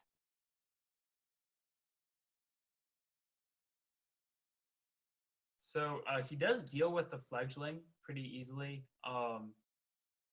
And Potion of Madness is a very powerful tool against aggro druid. So this is actually not looking too bad for Samu. Yeah, we see Zerosio at least just play the 3/3 and then it'll scale into a 5/4 next turn. Yep. These builds of aggro druid with Fingja can get sort of awkward when you draw your Murlocs before you draw Fingja, but we do when you do get them to stick, like we see here, you can definitely get a lot of value. It's definitely interesting that Samu chose to Potion of Madness just to get rid of the 2/2 instead of the save it for like a 2-for-1 play. Yeah, I think I definitely would have saved it there.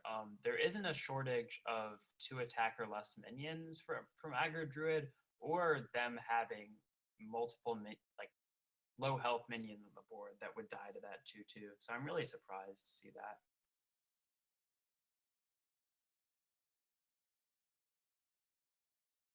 Wow, that is a Shadow Word Horror in Samu's deck as well. This is all very unique lists.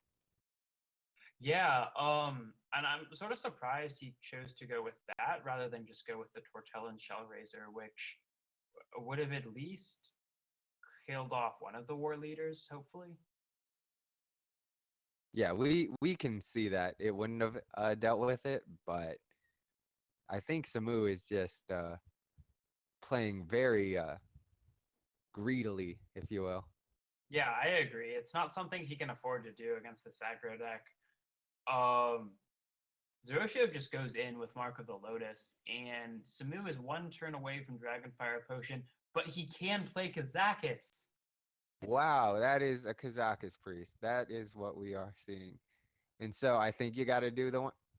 Oh, he doesn't realize he dies by this play. Yeah, I mean, you easily give your opponent lethal. With Kazakis, though, was there anything that could save him? He could have gotten deal 3 damage and freeze an enemy minion. Yeah, that might have been the possible lines that save him because it does take off one of the war leaders, which takes off approximately 4 attack. And then if you freeze the other war leader, then you get a little bit more off the board. He would have had to he would have had to get exactly that potion and hit the war leader though. Because if he hit the bluegill, he would have died also. So a very small chance that he actually lives there, but still, you have to go for it. Yeah, I think Samu just didn't gave up a little bit earlier than possible, but still. So Zeroshio is going to be on his pirate warrior against Samu's quest priest for this final game. I'll be honest, I don't know quest priest matchups, but I would have to think that the pirate warrior is pretty favored. Oh my god, Samu had Kazakis in his opening hand and then just mulligans it away. I Yeah, really I disagree with that. definitely That's the only disagree way with he that. Yep. wins. Oh man. I mean, I got mulliganing the quest. That I was totally on board, but when you mulligan Kazakis and a Kazakis priest, that is a little questionable. Yeah. Um I mean, he has some early minions to play in the form of a Harvest Golem and Mirage Caller, but still, yeah, I really disagree with that mulligan. Zeroshio, on the other hand, has a pretty nice curve going here. I think he just wants to equip the War Axe here, use his mana, and it curves nicely into the Frothing next turn. He can take out whatever minions he wants to play. Yep, I think Coin Harvest Golem is the play, and hopefully it lives, and then you can Mirage call it next turn. So I think the frothing's the play here, but ordering is really important. I would actually like to see Zeroshio hit his War Axe in first and then play the frothing to put it at 4 attack rather than 5 to play around Shadow or Death. That is definitely that might be the correct play, but in a Kazakis priest, you've only got one Shadow or Death, so maybe this is the right play. Yeah, that's true. It's pretty unlikely that there's the one death. But no, actually, Zeroshio doesn't know that it's Kazakis Priest, though, because he never saw the Kazakis. Oh, very true. Yeah, I still would have just set it to 4 attack. And in fact, thinking back to last game, maybe Samu didn't play Kazakis because he wanted to conceal information from his I was opponent. I was just about to mention that. Yeah, that definitely makes sense that you don't play the that's the only reason I can imagine you don't play the Kazakus. Right. Shadow Word Horror unfortunately only destroys minions that have 2 or less attack. So all it does is take off the patches next turn, and Zeroshio is just threatening lethal here. Oh, if Pint Size was just 0 mana. Samu is 1 mana away from a full board clear, but that isn't gonna cut it. I don't think he has any way to survive.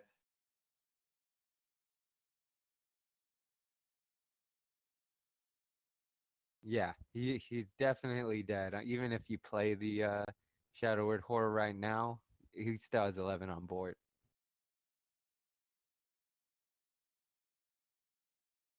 And we do see the well played and the concede.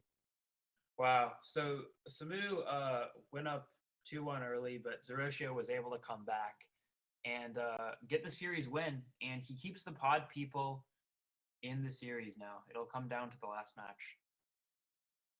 Yeah, but I believe Boom Boom Hall will, or Dyrus Bear will need more than just a win, a 3-2 win. I think he'll need a 3-1 or a 3-0 in order to clinch it for the pod people. Yeah, that's yeah, I think you're right there. That being said, I think Samu's downfall was really he had some very interesting ideas, but I don't think they were executed necessarily the best. Yeah, I agree with that. Like the N'Zoth Paladin, I really like the idea. Not sure about some of the cards in there. The Quest Priest, though, I don't understand bringing that at all. I'm not sure what single matchup that Quest Priest improves over some other standard version of Priest. The only thing I can think of is Freeze Mage. If you get the quest off, cutting yourself to 40 is pretty good, but he banned Mage, so.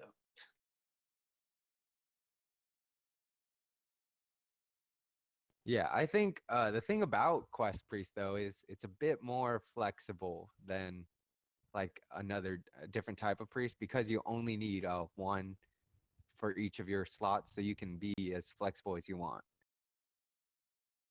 But I just Yeah, don't think that those were the cards you want in your Quest Priest. Like Thought Steal seems very slow, and if you're expecting the aggro lineup, then you probably don't want that. yeah, yeah, really confused by that there. I mean, I guess Kazakus can sometimes get you out of some tight spots against aggro, but yeah, it's really just not consistent enough, the deck overall. And right now, I do not see Dunamis online, so we may need to wait for our next matchup. He isn't Oh, he online is. in BattleNet, but Yeah, he he is is in in that. Discord.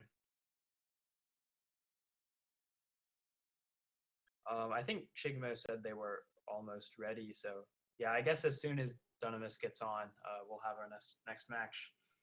All Um, right, and we're in for a treat because we have an Hombres matched for the final. yep, I am sure ready for some Dunamis decks. Yeah, let's just take a guess as to what we've seen some interesting decks tonight, but let's take a guess as to what Dunamis might bring today. I mean, I don't know. I think Samu might have out memed him with the Quest Priest. Like, will Dunamis's Priest be as bad as that Quest Priest was? I wouldn't call it bad. Wow, Mark Shard just throwing Samu under the bus right there. Unconventional, I should say. Yeah, unconventional. Let's sugarcoat this stuff. But you know what? Maybe Dynamis also brings the Quest Priest with Kazakus. Maybe he does. I know that he really likes Control Shaman, so I wouldn't be too surprised to see that in his Shaman deck. Maybe something with Spirit Echoes. Yeah, maybe like the Jade, or I wonder if there is a version of Control Elemental Shaman. Uh, yeah, most of the control variants of Shaman I've seen are not elemental, but yeah, maybe we'll see. The possibilities are endless. Yeah, and you know what? Maybe he also runs Kazakus Mage. Like with Dunamis, you'll never know what you get, but he plays them pretty okay. Like not well, but okay.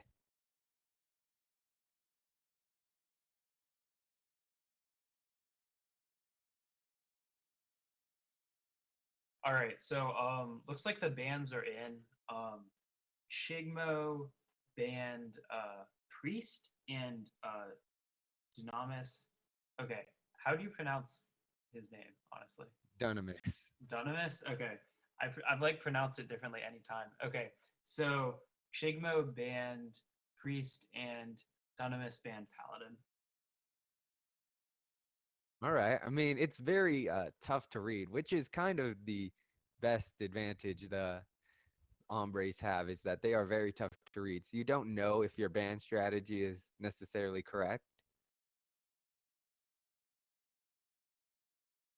Meanwhile, Chigmo, if he is also being if he's being conventional, then you kind of see what kind of classes he had or what kind of decks he'll be bringing. Like Hunter is very one note, if you will, and then Shaman also has kind of its place. Hmm. Yeah, Hunter's I think an interesting lineup decision. It's not a bad class by any means, certainly not as bad as it was in the last meta, but it's basically just a one-trick pony. The only meta deck of Hunter that we see right now is mid-range Hunter, and there isn't that much room for innovation there. I think most of the lists are pretty much the same. Yeah, I think, and maybe Chigmo might do a little bit, but to make skew it like towards anti-control or anti-aggro, but there's really not much you can do. It is a very techable class though if you're targeting like uh, Murloc Pally. Yeah, you can run things like Hungry Crabs. You can tech it with things like Flare if you're going up against Mage. Yeah, it does have the only other way to destroy secrets other than Eater of Secrets.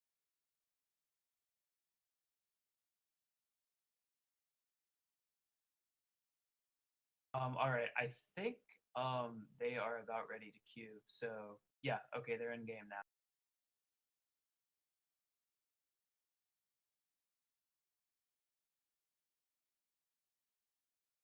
All right, I'm right on my way.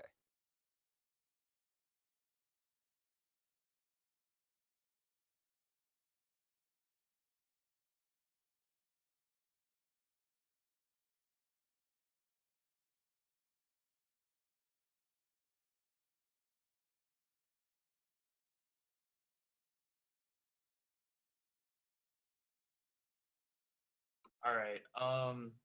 Okay, I just got the spectator bug, but we can see that Chigmo is on playing Mage. Don't know what variant yet. Um, The Elise oh, really signifies Gunther Mage to me. right. Yes, with that draw, we now know that he is, in fact, Gunther Mage or Burn Mage or Discover Mage. That deck has a lot of names. Whereas Dunamis seems to be on That some is, sort of control shaman. yeah, Tidal Surge is definitely a more control card. And I'm not sure I necessarily agree with the use of the Maelstrom that early because it doesn't clear anything.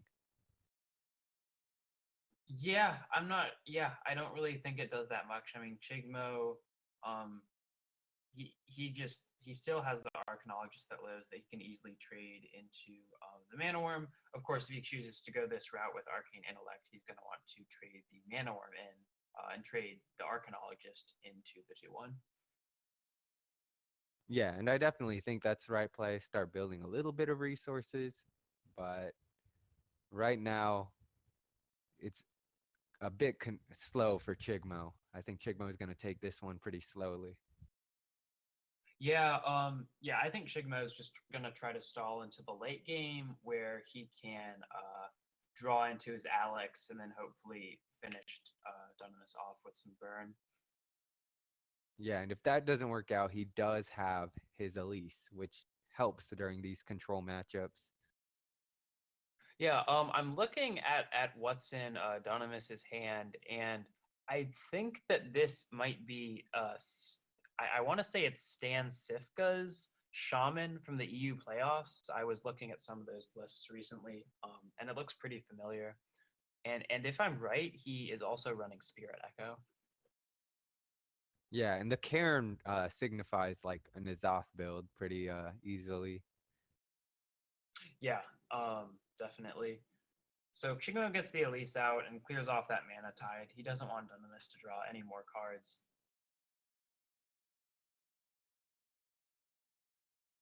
Wow, Uh, and that spell power roll.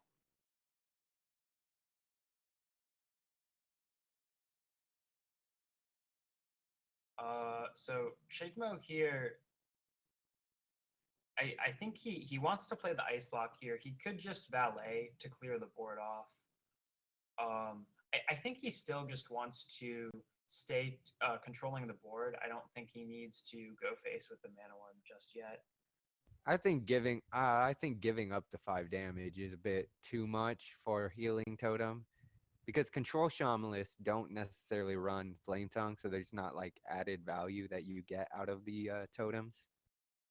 Yeah, that actually does make sense, and he is getting 2/2/3s down that can easily clear the healing totem next turn. Now, if Dunamis plays this right, he can put a board of both thing from belows right now. Yeah, he could have just gone played the Mana Tide there and put out 2/5/5 taunts, but he's gonna take it slow instead with the Jinyu. Yeah, and if he could have even played it in between things, the totems, in order to play around the meteor, which not a ton of people do, like myself. Yeah, it's not too often that positioning has actually mattered. So yeah, it's definitely surprising to a lot of people now that it does with Meteor.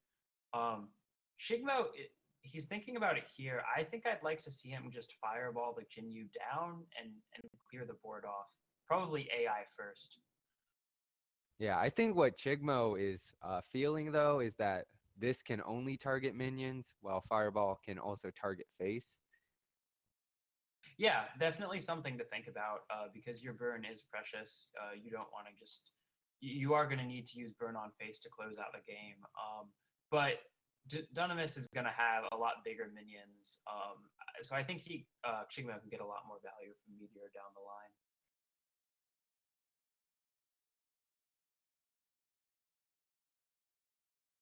Now he plays he's gonna go for that thing from below play, as well as bust out the Spirit Echoes right now, or the first Spirit Echo. And he does play around Meteor this way, so heads up play from Dunamis there. Yeah, Thing from Below and Spirit Echo is just a really, really great combo, being able to combo with 0 mana minions.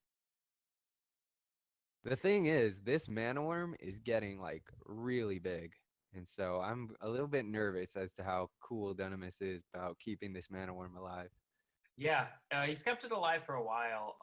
Luckily, he did draw a Maelstrom portal, so it will most likely die next turn. But yeah, this could easily connect to face for a lot of damage if Shiguma wants to go that route. It's pretty difficult for him to clear the thing from belows efficiently, though. Yeah, I'm not seeing a line where you can actually clear the thing from below, unless you meteor in the middle and then trade your two attacks.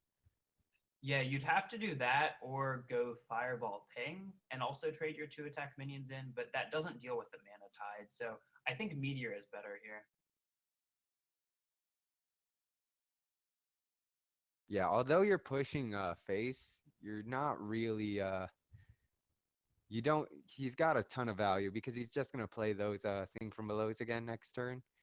But the problem is Dunamis is at 14 health and only or about 20 health. Yeah, so that's his second Jinyu here. So you have to wonder how much more heal is Dunamis running. He will get a second Jinyu from Spirit Echo if it ever dies. But Yeah, but if right now I don't think you'll ever kill. Yeah, snap play the Alexstrasza. I think that's absolutely the right line from Chigmo. He even has the damage to finish the game off in the next two turns. Of course, the Jinyu from Spirit Echo is gonna change that. Yeah, maybe it was a mistake to play the Alex because what you did just now was give him like another one life, basically. Yeah, that's actually true. It's a good way to think about it.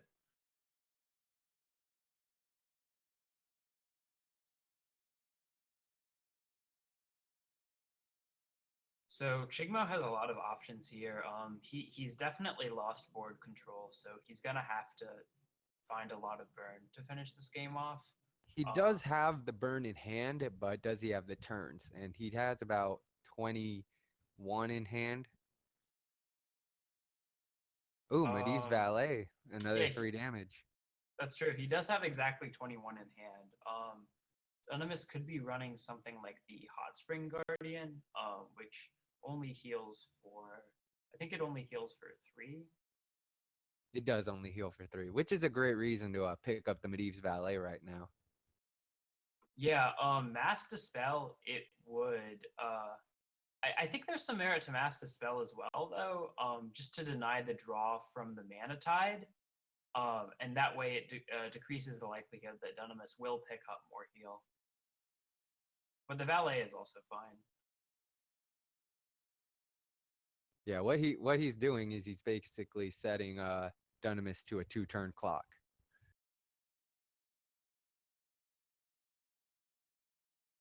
Yep. Um, Dunamis, he's gonna control the board a little bit just to keep the board clear here. But what he really needs to focus on here is trying to set up a clock on Chigmo, and that's going to be pretty difficult to do, especially with that the ice block in here and with the barrier in Chigmo's hand. Yeah, unless Dunamis runs Eater of Secrets, I don't imagine he walks away from this one. Right, Chigmo can just Pyroblast this turn, um, and set Dunamis to 2, and then even a Hot Springs Guardian heal won't even save him. And actually, his board is completely clear, anyways, or completely full. Yeah, perhaps the Cairn was a bit of a mistake, but that's assuming he runs Eater of Secrets. Right, if he does actually have any additional heal or way to pop the block.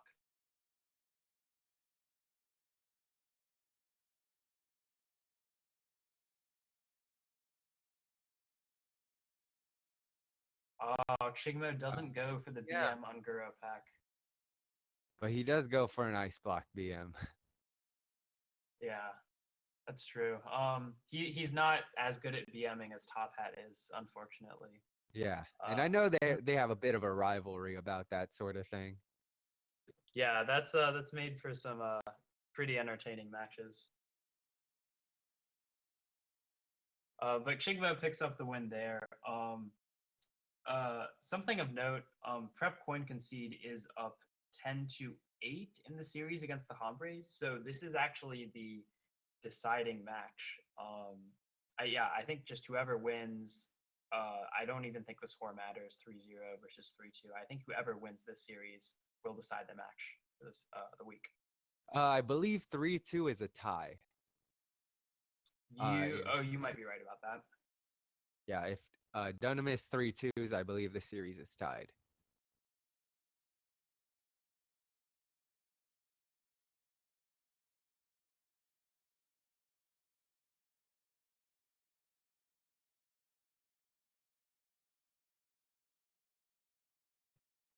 So Dunamis is gonna switch to his mage, and Chigma is gonna go on hunter. This looks like a pretty standard mid-range hunter so far.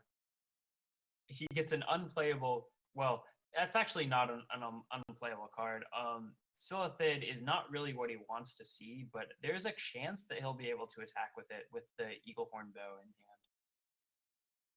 Now, I'm a little disappointed because this deck from Dunamis seems to be just pure burn mage.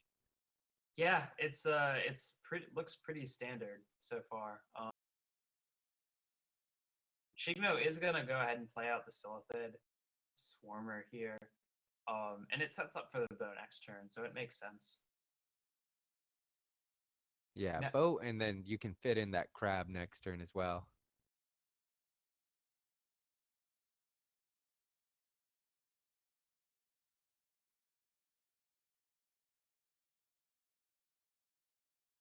yep, and it looks like that's what we're going to see happen. I think Shigma is just going to put the bow into the Manorm here and play the Hungry Crab.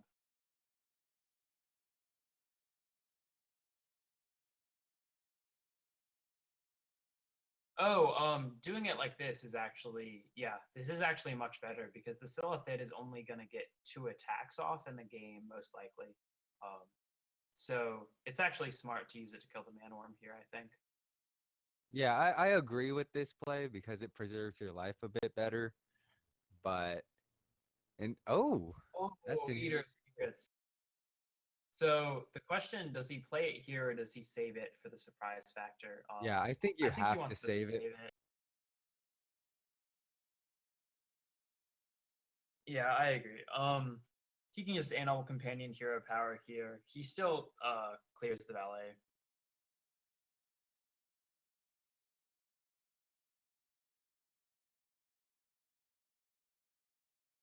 So Dunamis here, the only way he actually clears the Misha is Frostbolt Ping. He's just going to choose to Frostbolt it and deny the attack and play Arcanologist, which I think is correct. Oh, but that top deck, Savannah Hyman, is going to really keep Chigmo in this. Wow, yeah, really nice pickup from Chigmo there. But Dunamis has the perfect answer with the Polymorph here. Polymorph, ping the Misha, and then just clear one of these beasts off.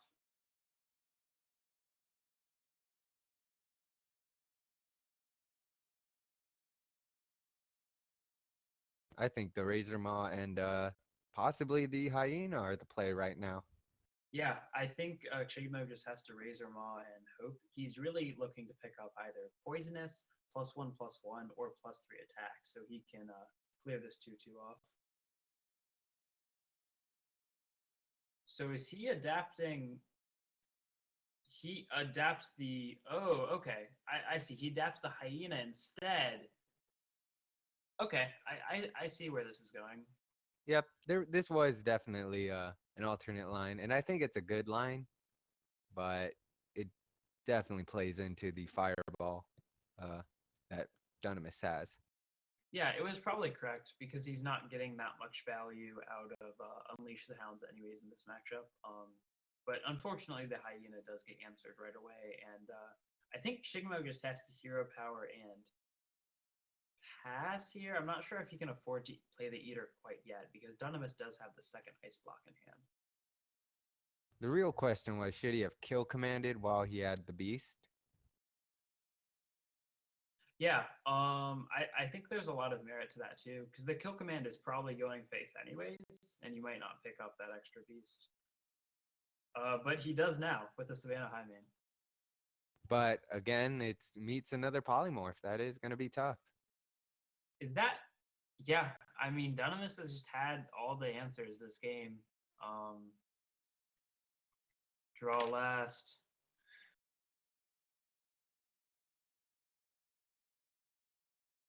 You know, if Dunamis had played Alex, he would have lost that next turn.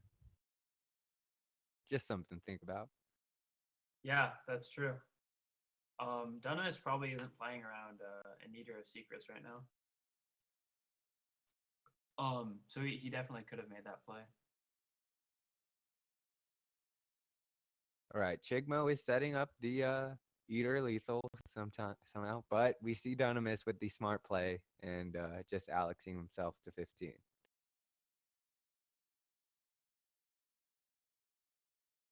Yep. Tundra Rhino pickup is nice because it does mean that Deadly Shot can deal with the Alex. Pretty important pickup there from Chigmo.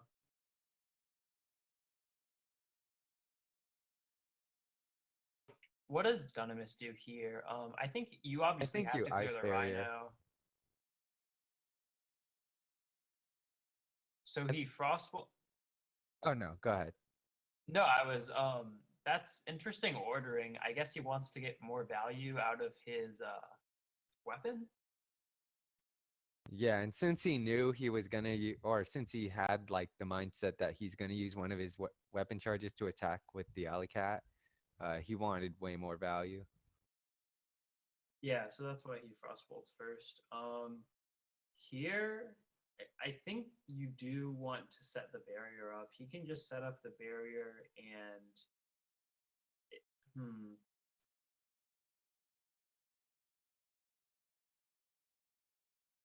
Oh, there are outs for Chigmo now, Oh wow, he doesn't trade? That's ugh. but that was not one of them.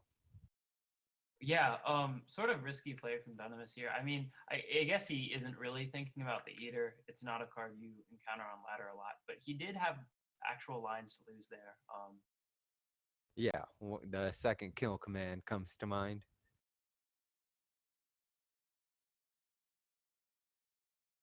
Yeah, but this is going to be an easy lethal here for Dunamis. And Dunamis with the return BM. Shaping up to be a spicy game. Yep, and like that, the third series to go 1-1 to start. Yeah, I'm definitely noticing a pattern here. So Shigmo, he can go either hunter or shaman. I will say I've seen token shaman get a lot more popular over this past week. With double bloodlust. Do you think that could be what Shigmo is bringing?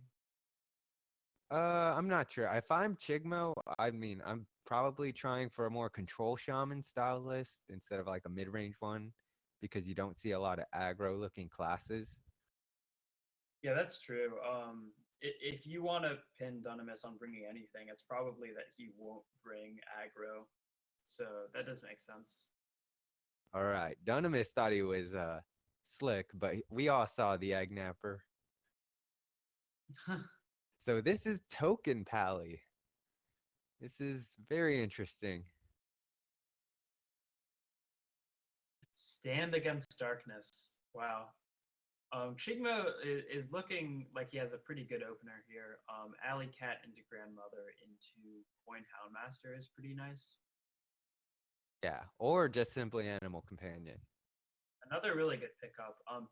Shigmo could opt to go to Coin the Companion here, and if he rolls Leok, he has a really nice trade. But I think it's better to just play the Grandmother here and save the coin. Yeah, I think saving the coin is the better play right now. Sunkeeper Tarim seems pretty good in a token deck.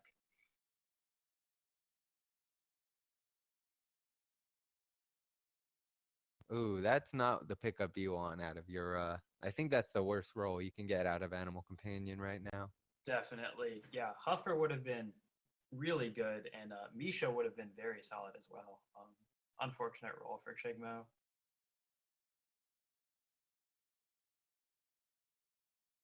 So Dunamis could play the Redemption here to get a 1-1 taunt back once his Stonehill dies, but he chooses to not play it. He can get more value out of it maybe if the Egg Napper dies. So I understand saving it there.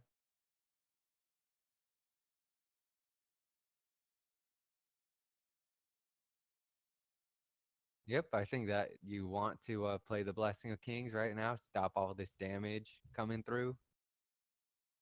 Yep, and sometimes the Hunter can struggle to deal with wide boards like this, but Shigmo does have the Unleash in his hand, which can very easily answer that 5-1.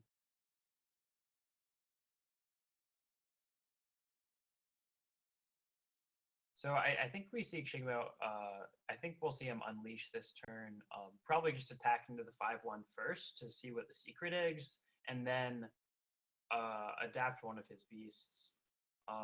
Maybe it's better to adapt the 3-2. Yeah, I think you adapt the 3-2. And it was a good time to use the Unleash the Hounds because he does have two. Right, exactly. That can be a card that's sometimes difficult to get value out of. Although I don't think he'll be too starved for value against a token deck like Yeah, Dunamis is running. I think that this is the matchup where you want to unleash the hounds. This is an interesting pick. Um, for Chigmo here. He might just want to get poisonous because none of the others seem too impactful. Yeah, Paladin doesn't have a ton of targeting spells, so I definitely agree with the poisonous pick here. Yeah, and he still trades it in anyways. This plays are on Consecrate, which is nice.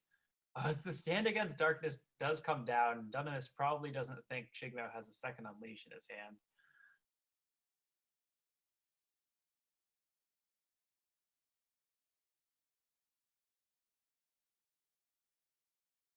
Yeah, Chigmo is forced to use that trade. Yep, and he coins out the Houndmaster here. Continues to play around Consecration. This is a really difficult board for a Paladin to deal with. Yeah, I think this match is pretty much set.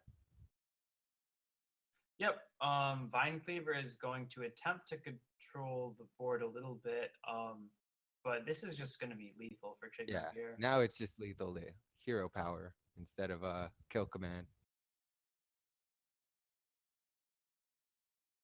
Yeah, so Chigmo makes short work of that deck, and now he is one win away from sealing the series and getting a win for his team. Yeah, and at least Dunamis brought one, like, Dunamis deck. Yeah, at least with something. The Control Shaman is off meta enough, I think.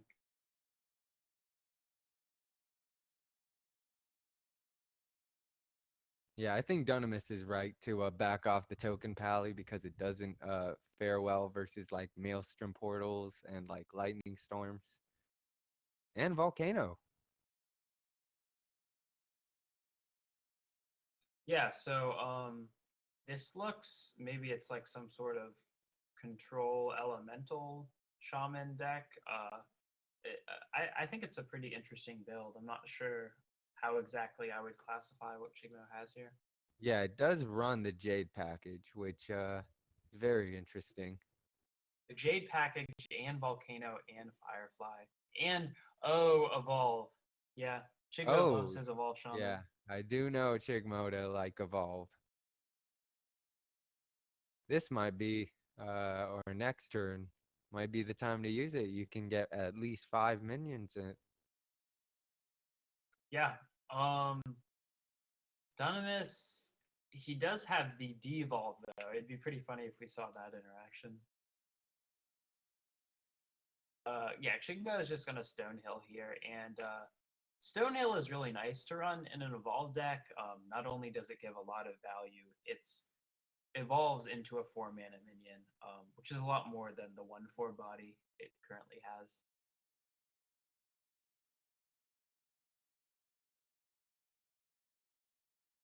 I wonder if Dunamis is starting to think like maybe he's gonna bloodlust or something, but I don't see that really being something you're worried about at 30 life or about 29 life. Right. This Doomsayer is actually pretty big. Chigmo, I think it's gonna force a storm out. Can Chigmo clear this if he goes with storm, or will he also have to throw in the portal possibly if he low rolls? I believe if he low rolls, like absolutely low rolls, then he'll need to use the portal. But I don't think if either of them hit a 3, I think he can clear. Right. So I think he probably just wants to play the storm first, just assume the worst case scenario, and then hopefully he can just hero power and not use portal. Oh, I think Oh, that's and now extremely that, risky. yep, but it paid off. It pays off, yeah. But if he ends up getting not rolling spell power and getting the low rolls, then oh, he doesn't want to clear the Oh, Doomsayer at all. yeah, he just left it. Interesting. I don't think I can agree with that play because he has the evolve. And so he just lost a ton of value. But I guess he's hoping to do it for like Doppelgangster. Exactly. That's what he was saving it for. And yeah, Doppelgangster Evolve, definitely what he's saving the Evolve for. Oh, and this is Oh, something that's you want to huge. devolve. The Evolve into Devolve. That's that's a great interaction. But devolve doesn't really do that much here. It leaves basically the same amount of power on the board. Yeah, but I think it blocked the Cairn, so that's kind of a win, I guess. Yeah, it does something.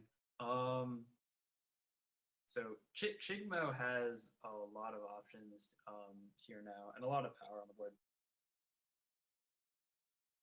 Yeah, I think you Lightning Storm here right here. Yeah, I think the Lightning Storm is good. Preserves your high health minions. He portals. Oh, but he This does makes have, yeah, sense. he did have the Tentacle of N'Zoth, so that was the better play.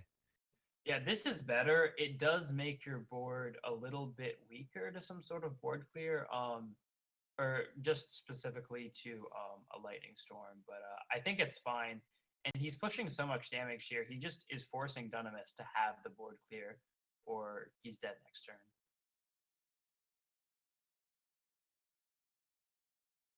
Yeah, and we see that Dunamis does not have any board clear right now, and so it's probably game over.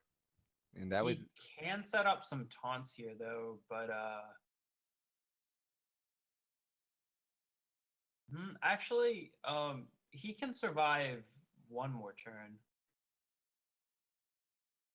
depending on the spell power roll. And oh, oh, so he just needs to get a high roll on the Stonehill Defender, I believe. and he does, Oh, and that and he is does the it. series. Wow, Chigmo takes it home 3-1 against Dunamis and leads his team as the captain of his team to another victory. Well, technically, isn't the captain Captain Murdoch? Wait, That's true. Chigmo is the captain. My bad. I'm on the wrong team. Yeah, no. Chigmo is the captain of Prep Coin Concede. Yeah, So, but I guess that's it for all our matches. That was actually fairly quickly, if you ask me, for that last one. yeah, that did end up going pretty quickly. Some interesting decks, maybe not as interesting as we'd expected in this matchup, but still a lot of fun. I mean, seeing Evolved Shaman, it's always a treat. And seeing the evolve get devolved was pretty interesting. And one thing of note, I don't think I saw a volcano from Dunamis. So maybe did he cut it? Because that might have been a miscalculation there.